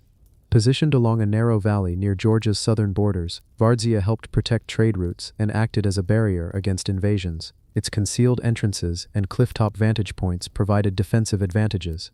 During attacks, people could retreat inside, seal pathways, and use hidden corridors to move undetected. Archaeological evidence of military use includes arrowheads, collapsed fortification walls, and sections of tunnels damaged by conflict. Despite its strategic and cultural significance, Vardzia experienced significant destruction. In the late 13th century, a powerful earthquake caused large portions of the cliff to collapse. Many outer chambers fell away, revealing interior rooms and altering the structure of the city. Today's exposed terraces owe their appearance partly to this collapse. Later invasions by Mongol and Ottoman forces further damaged the site. Despite these challenges, the core monastic center continued to function for centuries, supported by local communities and religious patrons. Archaeological studies help reconstruct Vardzia's original design. Excavations show that many chambers once had wooden floors, partitions, and roofing supports. Traces of soot on ceilings indicate that some rooms were heated or used for cooking. Ceramic fragments, tools, and metal objects found in the chambers reveal details of daily life. Storage jars, wine presses carved directly into the rock, and grain bins suggest an economy based on agriculture and trade, even within the confines of the cliff. The engineering behind Vardzia remains remarkable. Carving a 13-floor structure required an understanding of rock stability, ventilation, and structural load. Builders used iron tools to chip away volcanic tuff, which is firm enough to maintain structural integrity, but soft enough for carving. The cliff face was modified to create ledges that supported multi-level rooms. Some areas include vertical shafts that served as ventilation or escape routes. The integration of living spaces, religious sites, and defensive tunnels indicates advanced planning and coordination. Religious life at Vardzia was central to its identity. The monks who lived there followed daily routines of prayer, study, and manual labor. The isolation provided by the mountain environment contributed to its role as a spiritual retreat. Pilgrims visited the site to view relics and receive blessings from monastic leaders. The Church of the Dormition acted as the spiritual heart of the complex, with its frescoes illustrating theological themes and scenes from Christian history. Today, visitors enter Vardzia through stairways and tunnels carved into the cliff. Moving through the narrow passages gives a sense of the original city's scale. Some rooms open into wide terraces, offering sweeping views of the valley. Others remain dark and enclosed, preserving the quiet atmosphere once experienced by monks. The combination of open and enclosed spaces demonstrates a thoughtful balance between practicality and spiritual retreat. Conservation efforts at Vardzia aim to stabilize weakened sections of the cliff and preserve the frescoes. The volcanic tuff is vulnerable to moisture, temperature changes, and erosion. Preservation teams apply treatments to strengthen surfaces and prevent further cracking. Digital mapping helps document structural conditions. These efforts ensure that Vardzia remains accessible while protecting its historical value. The rock-cut city of Vardzia offers insight into medieval Georgia's cultural, political, and religious life. Its scale reflects the resources and ambition of the period, while its architecture shows how societies adapted to natural landscapes. The site served as both a sanctuary and a stronghold, blending domestic life with defense and spiritual devotion. For archaeologists and historians, Vardzia remains a key example of rock-cut engineering and monastic architecture. Its chambers, tunnels, and frescoes help reconstruct the daily life of a community living within a mountain. The site stands as evidence of how human ingenuity transformed a cliff face into a functioning city. The rock-cut city of Vardzia continues to overlook the valley with a quiet presence. Its carved rooms, hidden tunnels, and painted walls create a landscape shaped by centuries of faith and resilience. Even after earthquakes, invasions, and erosion, Vardzia remains one of the most remarkable architectural achievements in the Caucasus, an entire world carved into stone. The Great Bath of Mohenjo-daro. In the Indus Valley of present-day Pakistan, the ancient city of Mohenjo-daro rises from the dust as one of the earliest urban centers in human history. Built around 2600 BCE, the city reveals a level of planning and engineering unmatched for its time. Streets align in grids, houses feature private wells, and drainage systems run beneath the roads. At the heart of this sophisticated city sits a structure unlike anything else in the Bronze Age world, the Great Bath, a massive brick-lined basin engineered to be waterproof and durable. Even after 4,000 years, the structure remains one of the best preserved examples of early public architecture. The Great Bath measures roughly 12 meters long, 7 meters wide, and over 2 meters deep. Built from kiln-fired bricks set in a thick layer of bitumen-based mortar, the bath's waterproofing has survived millennia of seasonal flooding and shifting soil. The basin is surrounded by a raised terrace and a perimeter of corridors and rooms, many of which may have served specific ritual or administrative purposes. The size and careful construction of the bath indicate that it was central to the city's ceremonial or communal life. Access to the bath was controlled through 2 sets of stairs descending into the basin from the north and south. Each staircase is built with uniform steps and flanked by low brick columns. The symmetry of these stairs suggests that the flow of people entering and leaving the pool was intentional, possibly regulated during specific events. Surrounding the bath are smaller rooms that likely held changing areas or storage spaces for objects used in rituals. Some of these rooms include drains leading to the main sewage system, showing that cleanliness and water management were integral parts of the bath's design. The bath's waterproofing stands out as one of the most advanced engineering feats of the Indus Valley civilization. Builders used bitumen, a natural tar-like material, to seal the bricks. This substance, applied between layers, protected the basin from leaks. Beneath the floor of the bath lies a thick foundation designed to distribute weight and resist water pressure. The entire structure reflects careful planning, from materials chosen to the contour of the basin. Similar waterproofed features appear in other parts of the city, but none match the scale of the Great Bath. The surrounding complex includes a large building known as the Pillared Hall. Although its exact purpose remains uncertain, its proximity to the bath suggests an administrative or ceremonial function. Archaeologists suggest that the bath may have played a role in purification rituals or civic activities. The Indus Valley civilization did not leave decipherable written records, so interpretations rely on architectural context and comparison with other ancient cultures. Still, the scale and location of the bath indicate it held a position of importance within the city. Mohenjo-daro itself was one of the largest cities in the Indus region, with an estimated population of tens of thousands. Its urban planning reflects a highly organized society. Streets run at right angles, dividing the city into blocks. Drainage channels beneath the streets carried wastewater away from homes and public spaces. The Great Bath connects to this system through carefully positioned drains, suggesting that water was brought in and removed using engineered flow channels. Such systems show that the people of Mohenjo-daro had a deep understanding of hydraulics and sanitation. Archaeological studies of the bath reveal details about construction techniques. Kiln-fired bricks. all standardized in size, were arranged in interlocking patterns. The bricks follow a 1:4 ratio in thickness, width, and length, an indication that builders followed a uniform system across the city. This consistency allowed for stable walls and clean lines. The craftsmanship visible in the bath's masonry shows that skilled laborers worked under coordinated planning, likely overseen by a civic or ruling authority. The function of the Great Bath continues to generate debate. Some researchers propose that it served as a place for ritual bathing, similar to purification practices in later South Asian cultures. Others believe it may have been part of civic gatherings, ceremonies, or seasonal events. The absence of temples or palaces in the city complicates interpretations. Unlike other early civilizations, the Indus Valley does not show clear signs of kingship or centralized religious structures. The bath's prominence might reflect a society where communal rituals played a more significant role than elite-focused ceremonies. Artifacts found near the bath include pottery fragments, beads, and tools, but no direct inscriptions or symbols indicating ritual activity. However, the careful design of the building suggests controlled access.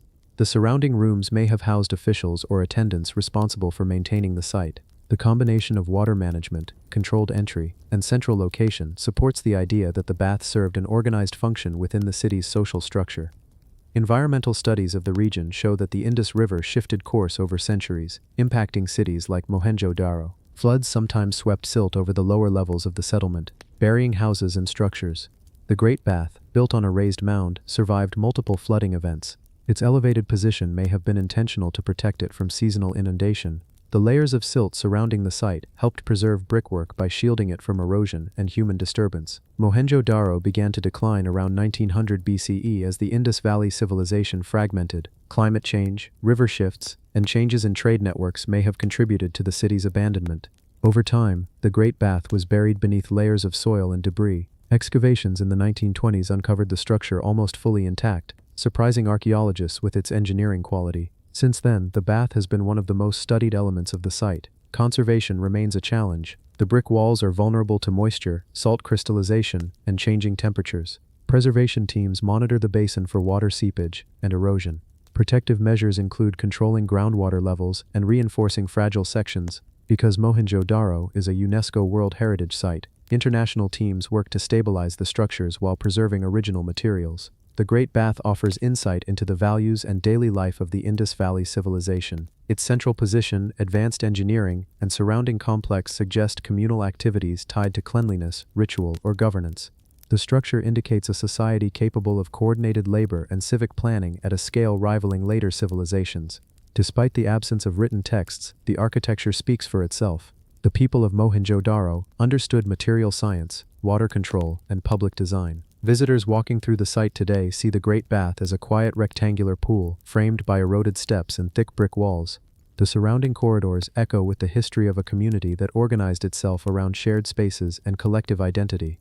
The bath becomes a point of connection between the ancient world and modern observers, demonstrating how early societies shaped their environments through precision and purpose. The Great Bath of Mohenjo-Daro remains one of the most extraordinary structures of the Bronze Age, a massive waterproof brick monument built long before major civilizations of the Near East or Mediterranean reached their peak.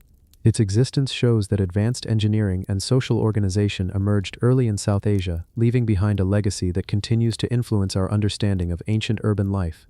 The rock temples of Majishan.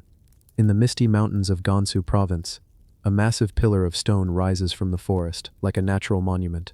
From afar, Majishan looks like an isolated cliff, shaped by wind and time. But as you move closer, hundreds of openings appear.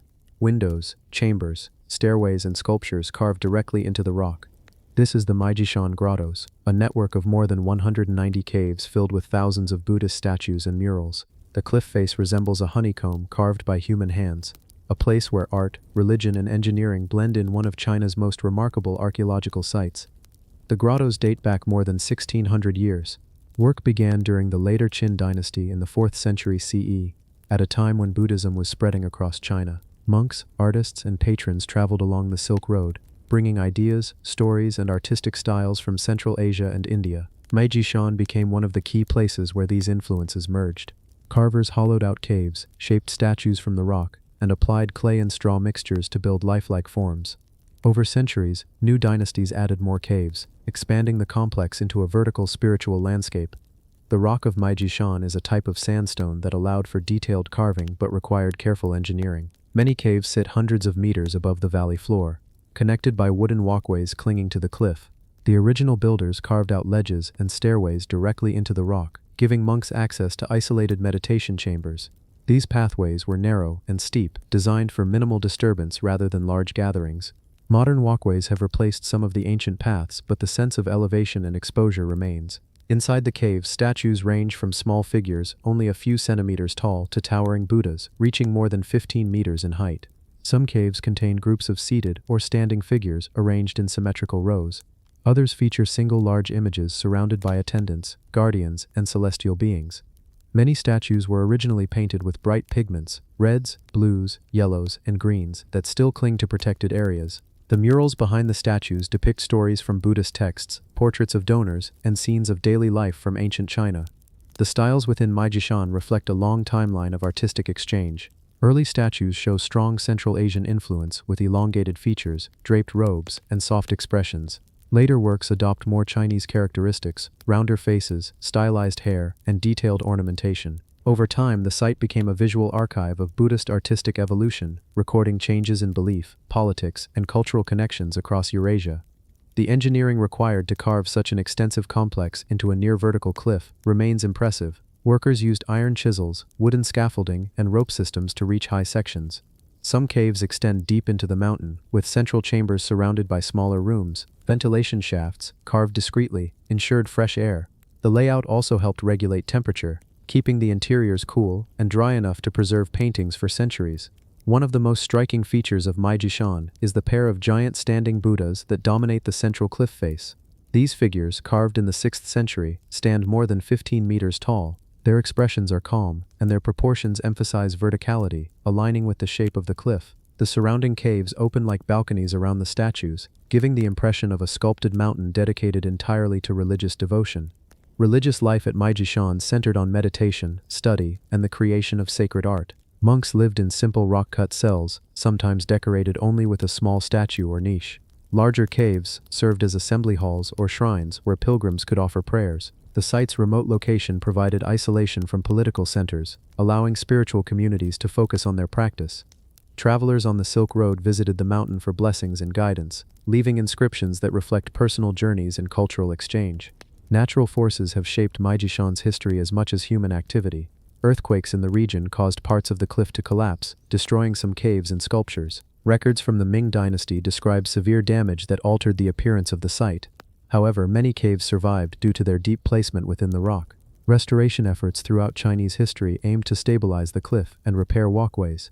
Modern conservation teams monitor cracks, reinforce weakened sections, and use digital tools to document the statues and murals. The materials used inside the caves also require protection. The clay sculptures, made from mixtures of straw, mud, and pigments, are sensitive to humidity. Fluctuations in temperature can cause cracking. Preservation teams control airflow, limit visitor access to fragile chambers, and use non-invasive techniques to strengthen weakened surfaces.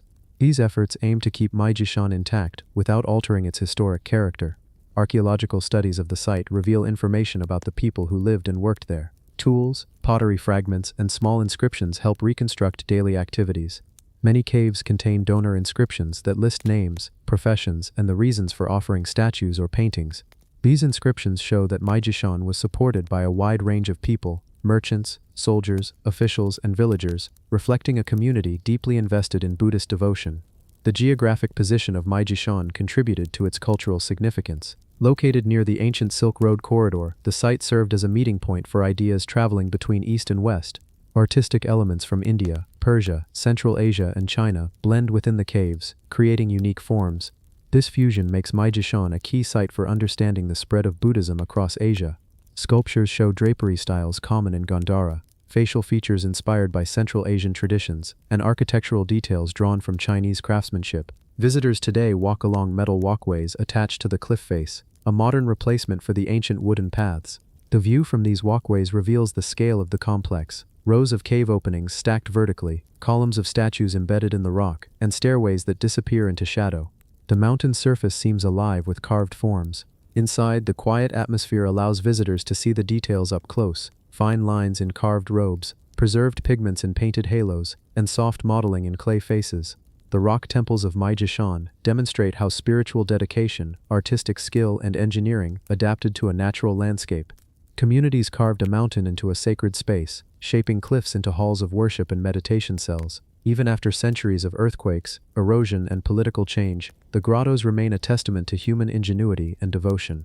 For archaeologists, Meijishan offers vital information about the spread of Buddhism, the development of rock-cut architecture, and the cultural networks of ancient Eurasia. Every cave adds another piece to the story. Every sculpture preserves a moment when an artist shaped clay or stone to express belief. The site continues to stand with a quiet presence over the valley.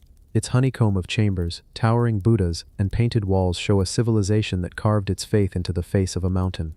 Through endurance and careful preservation, Meijishan remains one of China's most extraordinary monuments, an entire mountain transformed into a sanctuary of art and meditation. The megalithic dolmen fields of Korea. Across the rolling hills and river valleys of the Korean peninsula, thousands of large stone monuments rise quietly from the landscape. These are dolmens, megalithic tombs built from enormous slabs of stone arranged in table-like formations. Korea contains the largest concentration of dolmens in the world, with more than 30,000 known examples. Their presence across plains, hillsides, and coastal regions shows that the societies who built them had a strong tradition of organizing labor, honoring their dead, and shaping the land through monumental stonework. The Korean dolmens date mainly from the 1st millennium BCE, overlapping with the Bronze Age and early Iron Age. They appear in three main types: table-style dolmens, capstone dolmens, and stone chamber dolmens. The table-style type is the most visually striking. Massive capstones weighing tens of tons rest on upright supporting blocks, creating chambers beneath. From a distance, some dolmens resemble natural rock formations, but closer inspection reveals deliberate shaping, careful placement, and alignment. The construction of these dolmens required significant effort.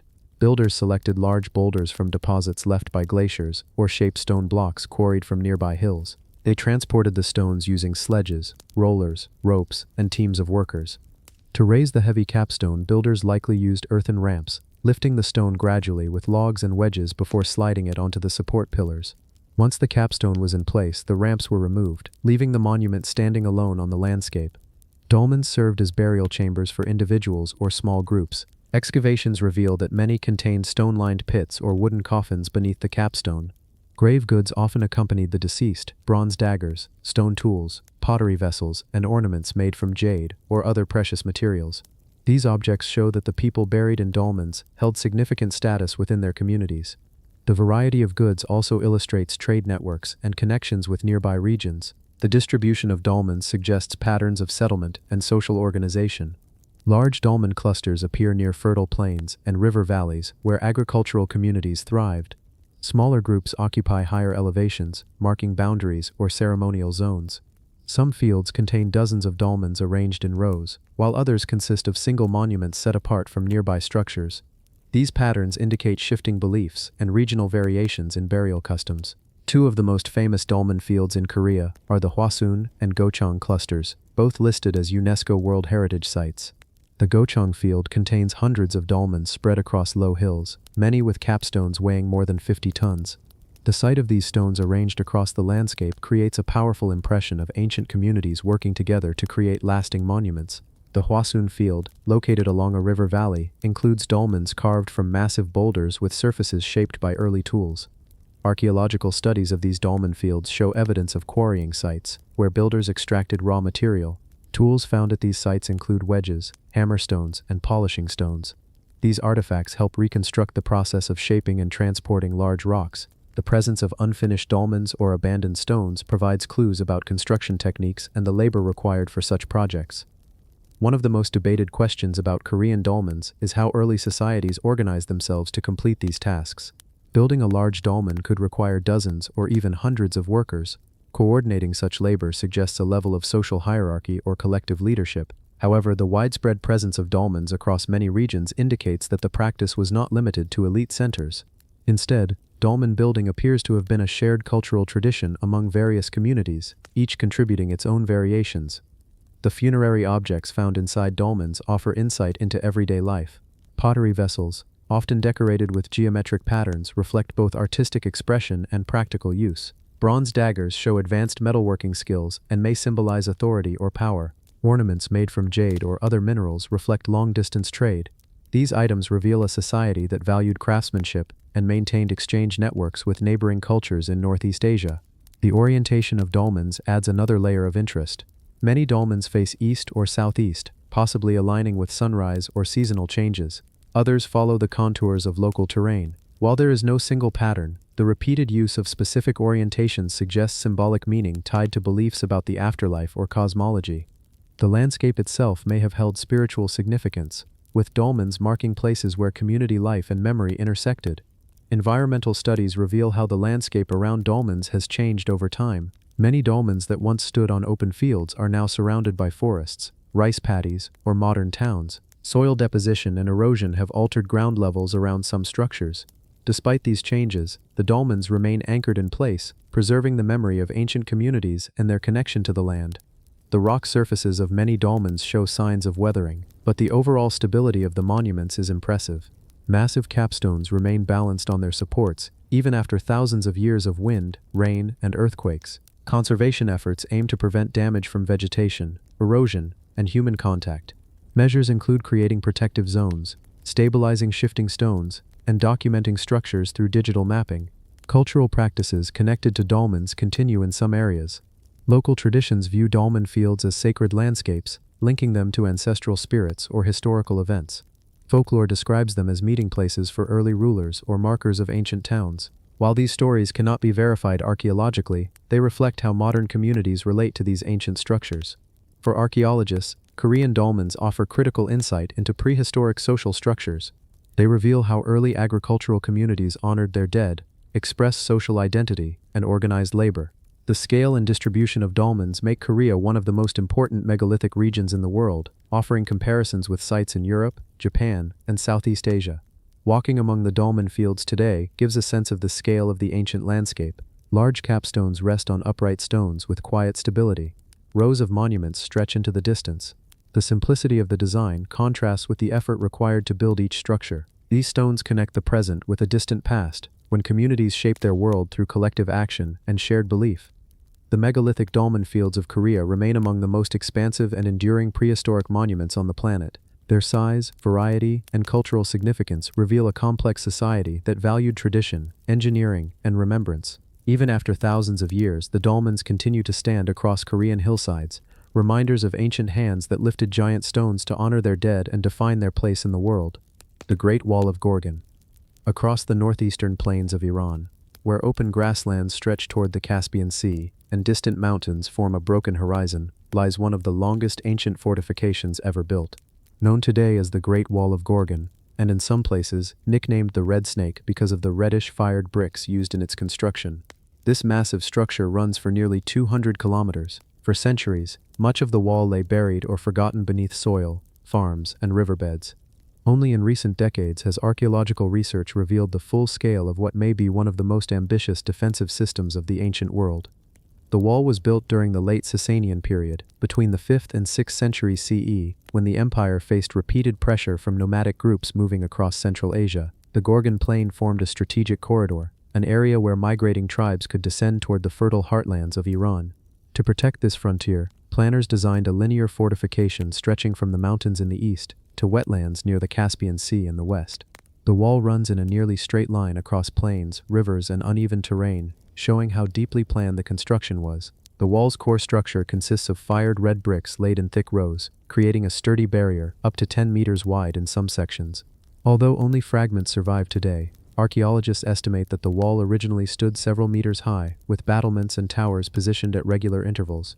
More than 30 forts were spaced along the length of the wall, some large enough to house garrisons of soldiers, supplies, and horses. These forts formed a continuous network, allowing defenders to communicate, patrol, and coordinate responses to threats. One of the most remarkable aspects of the Gorgan Wall is its engineering. The uniformity of the fired bricks suggests large-scale industrial production. Excavations reveal the remains of over 200 brick kilns located along the wall's length. These kilns produced millions of bricks, each shaped to consistent dimensions. The availability of water from the Gorgan River and its tributaries helped supply the clay required for brickmaking. The sheer number of kilns indicates that thousands of workers participated in the construction, organized into teams responsible for quarrying, shaping, transporting, and laying bricks. Water management also played a crucial role. A large canal, running parallel to the wall for long stretches, helped supply water to construction teams and fort garrisons. The canal likely also functioned as a defensive barrier in places, making it more difficult for invaders to cross the plain. Smaller channels branched off from the main canal, supplying irrigation for nearby agricultural fields. This integration of defense and resource management shows the sophistication of Sasanian planning. Archaeological studies reveal that the wall remained active for several centuries. Pottery, metal objects, and architectural fragments found in forts provide clues about daily life along the frontier. Soldiers likely lived in barracks, storing grain, tools, and weapons within the fort walls. Horses played a central role, as mobility was essential for patrolling the long frontier.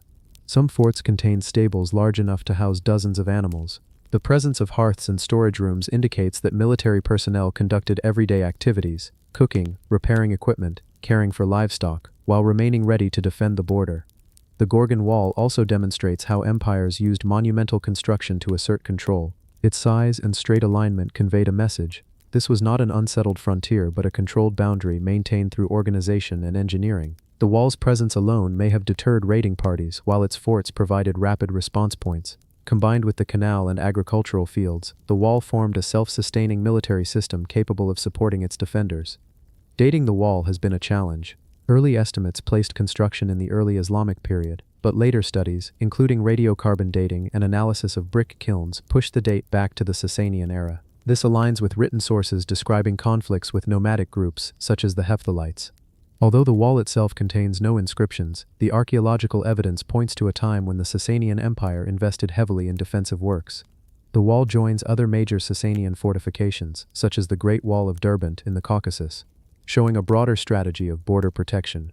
Despite its massive scale, the wall eventually fell into disuse. As political power shifted and new threats emerged elsewhere, maintaining such an extensive fortification became impractical.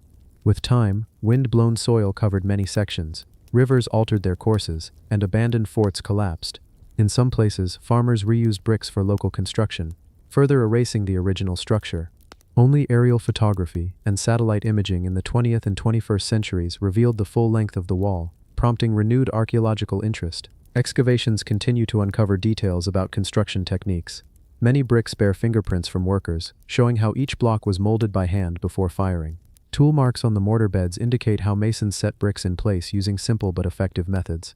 The uniformity of the wall across such a long distance suggests that building teams followed standardized plans and measurements. This level of organization points to a central authority coordinating resources, labor, and logistics on a scale comparable to major ancient engineering projects. The Great Wall of Gorgan also offers insight into interactions between settled empires and nomadic groups. Historical records describe waves of migration and shifting alliances across the steppe. The wall represents one response to these dynamics, a physical barrier intended to channel movement, slow invasions, and protect fields and villages. Its construction demonstrates how seriously the Sasanian state viewed these threats and how far it was willing to go to secure its frontier. Today, visitors can see surviving sections of the wall running through rural fields and open plains. The remains of forts rise as low mounds or reconstructed sections that outline their original floor plans. The red color of the bricks stands out against the landscape, especially in areas where the wall has been exposed by excavation. The canal, though partly filled, still traces a meandering line alongside the wall's path. Together, these features create a quiet but impressive scene that hints at the wall's former strength. Conservation efforts focus on protecting exposed sections from erosion and agricultural impact. Archaeologists document the wall's condition using digital mapping, drone surveys, and ground-penetrating radar. These tools help identify buried sections without disturbing the soil. The long-term goal is to preserve key areas and create interpretive sites where visitors can learn about the wall's history and significance. For archaeologists and historians, the Great Wall of Gorgan remains one of the most extraordinary defensive structures built in antiquity. Its length surpasses many famous fortifications, and its engineering reveals a highly organized state capable of mobilizing resources on a massive scale. The wall represents both the ambition and vulnerability of ancient empires, an attempt to control a frontier that was constantly shifting due to migration, climate, and political change. The Great Wall of Gorgan endures as a silent line across the plains of Iran. Its red bricks, weathered forts, and long canal reflect the effort of countless hands that shaped it more than 1,000 years ago.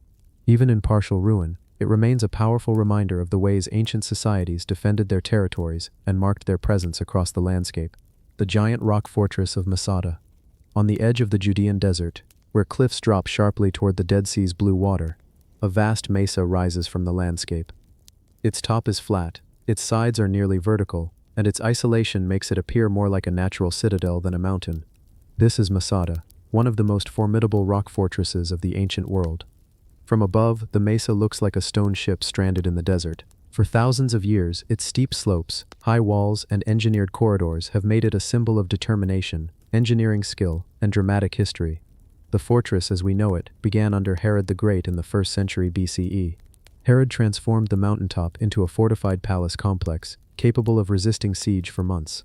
The natural mesa provided the foundation. Builders added thick stone walls, watchtowers, storerooms, palaces, military barracks, and vast cisterns capable of holding millions of liters of water. The combination of natural cliffs and human engineering created a stronghold unlike anything else in the region. Reaching Masada was a challenge even in ancient times.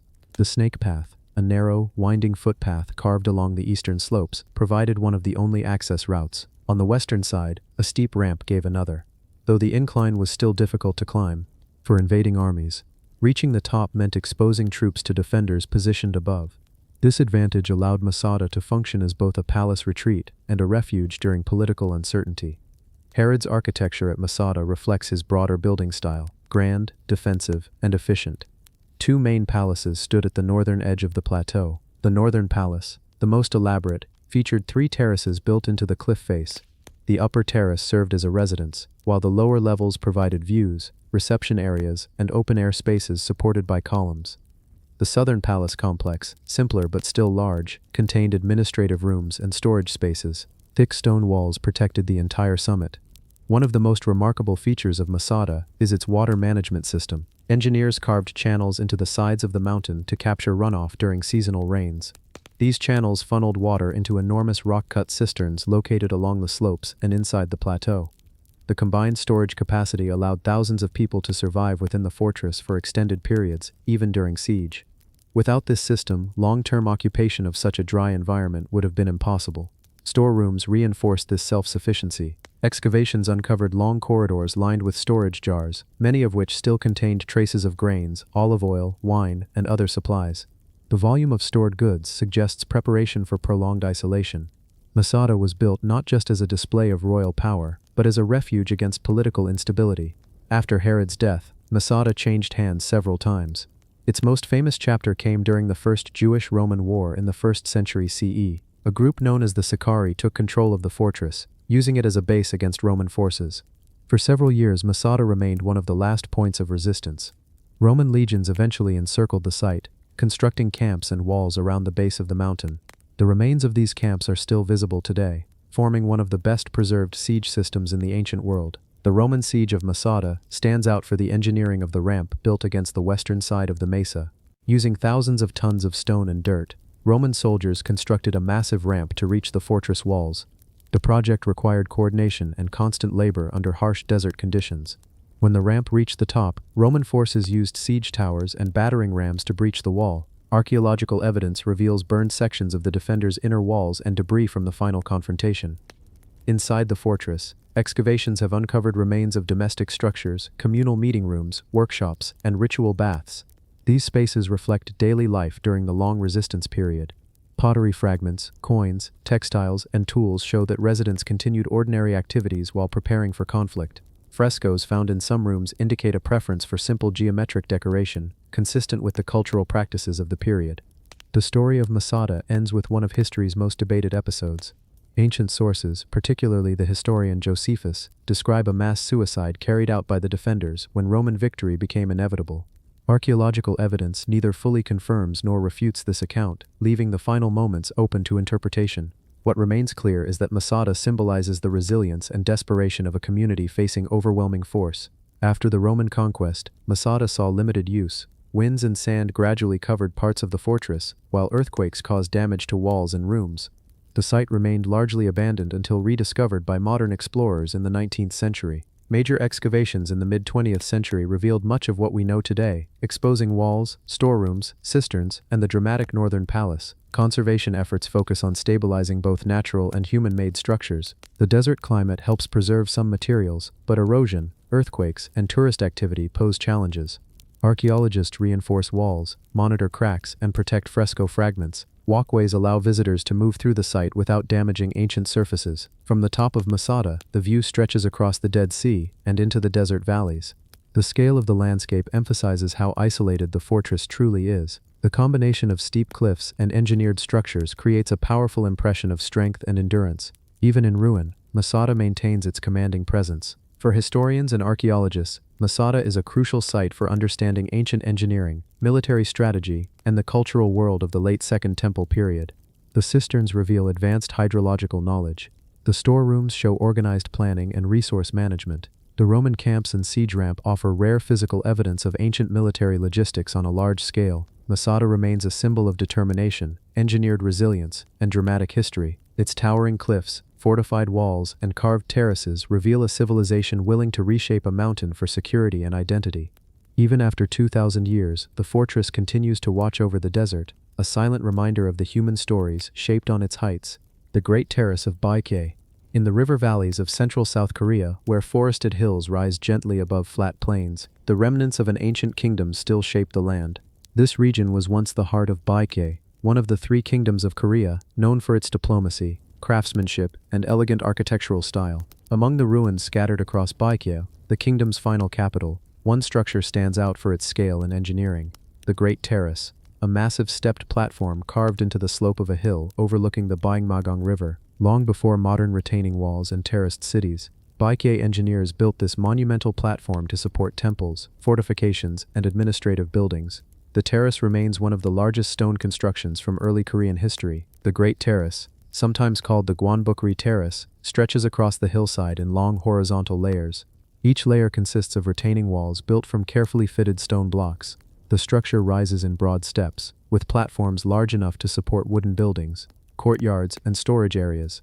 Archaeologists estimate that the terrace extended across hundreds of meters, forming a multi-level administrative center during Baekje's final centuries. Its design allowed rulers and officials to oversee the city below, while protecting key structures from erosion and invasion. Built during the Sabi period of Baekje 538 to 660 CE, the terrace formed part of a larger palace and fortification complex. The capital city of Sabi, located in modern Bujeo, stood at a strategic point along the river, allowing the kingdom to manage trade routes, defend its borders, and maintain political influence over the peninsula. The Great Terrace supported the royal palace area, temples, and administrative offices, making it a central element of Baekje governance. The construction of such a large terrace required advanced knowledge of stone masonry and land management.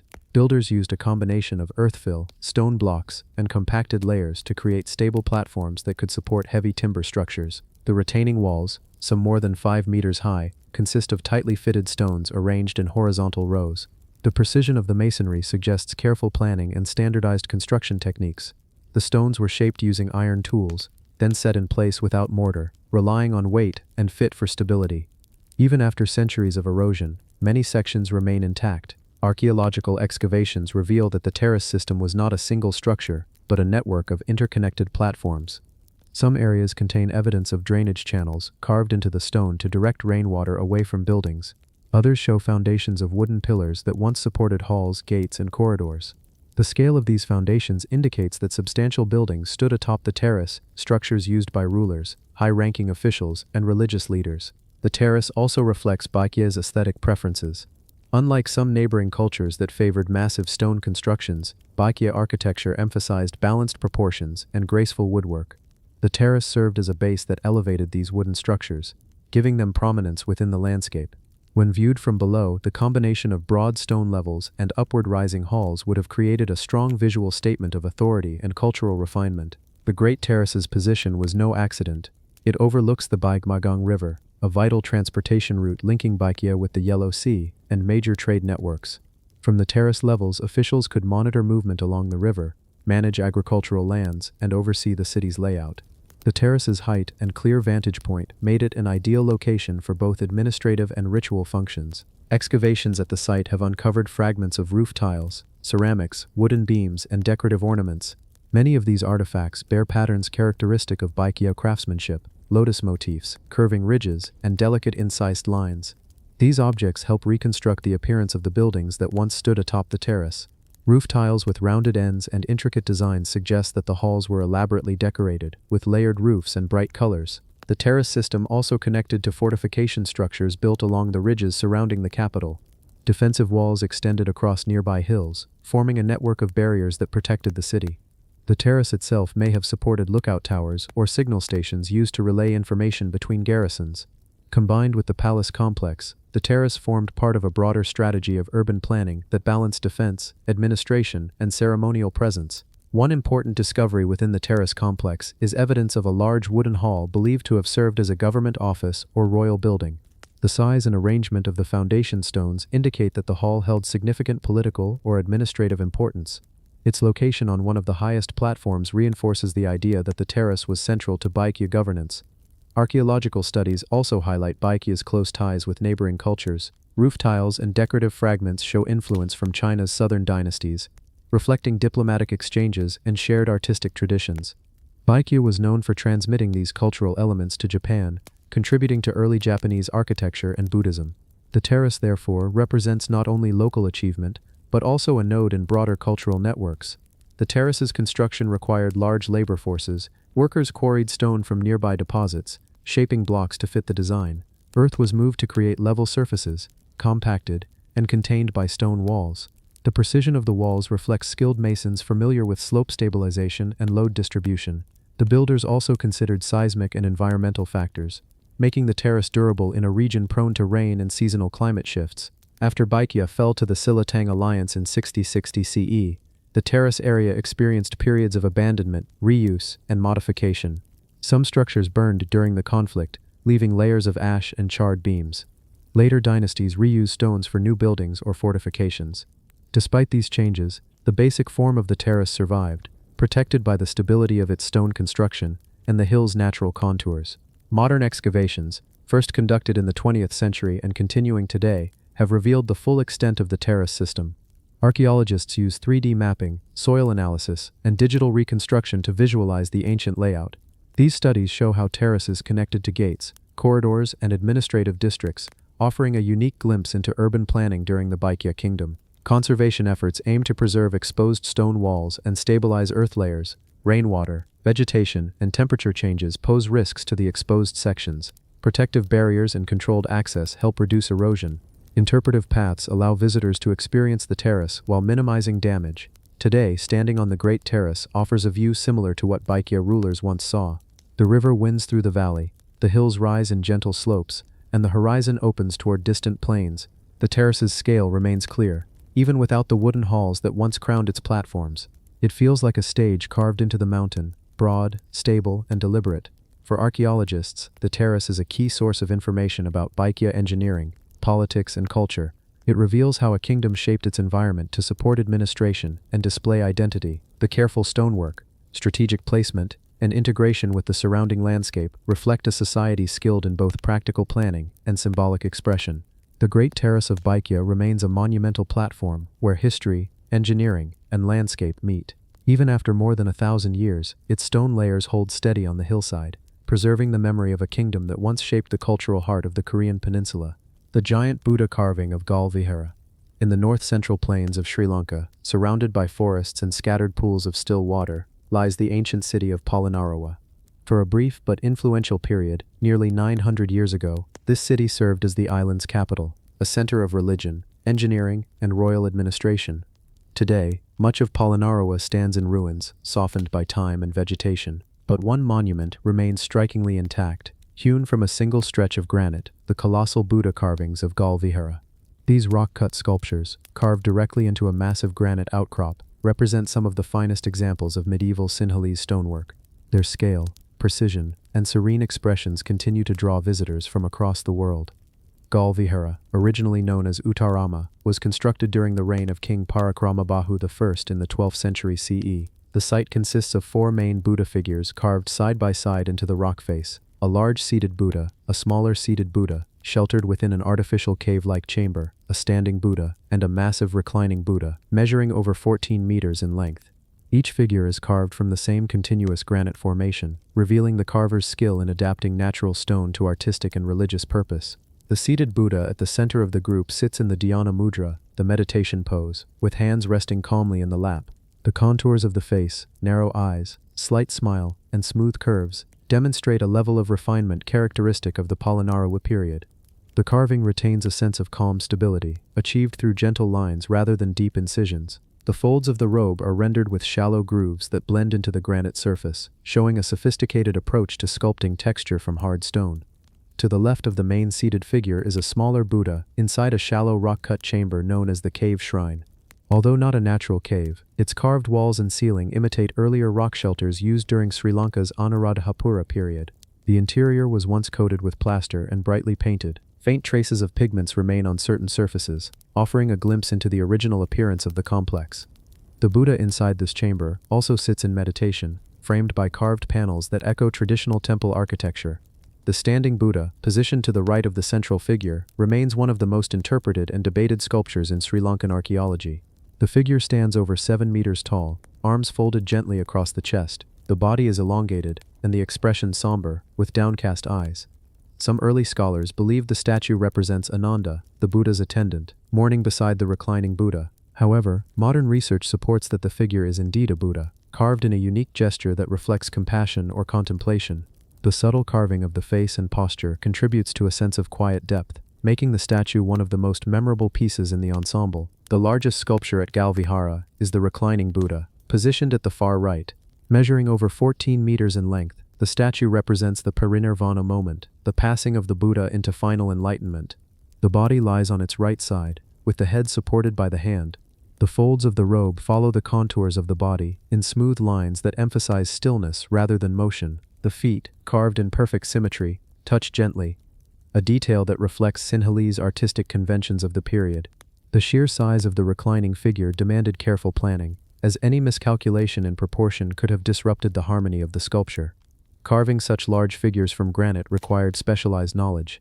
The stone at Galvihara consists of high-grade crystalline granite, a material that resists chipping and fractures unpredictably. Craftsmen used iron chisels, hammers, and abrasive tools to shape the rock. Marks from these tools remain in some unfinished sections. The sculptors worked methodically, removing large amounts of material before refining contours. Unlike freestanding statues, the rock-cut method demanded complete precision. Mistakes could not be corrected by replacing sections or attaching new blocks. Each figure had to emerge organically from the rock face. The layout of the site suggests a deliberate narrative progression. Visitors approaching from the left first encounter the smaller seated Buddha, then the large meditating figure, followed by the standing Buddha, and finally the reclining Buddha, representing the end of the Buddha's earthly life. This sequence reflects a spiritual journey, guiding viewers through stages of meditation, teaching, and final liberation. While modern visitors often walk the site in different directions, the original arrangement likely held symbolic meaning for monks and pilgrims. Archaeological work at Galvihara has revealed traces of monastic structures surrounding the sculptures. Stone foundations, fragments of walls, and evidence of wooden buildings suggest that monks lived and studied nearby. Although these structures have mostly disappeared, inscriptions carved near the statues detail rules for monastic conduct issued by King Parakramabahu. These inscriptions indicate that Galvihara served not only as an artistic site, but also as a center for Buddhist reform and administration. Conservation remains an ongoing priority.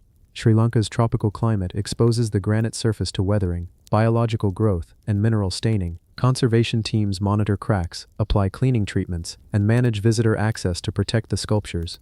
Protective roofs have been installed over some sections to shield the stone from heavy rainfall.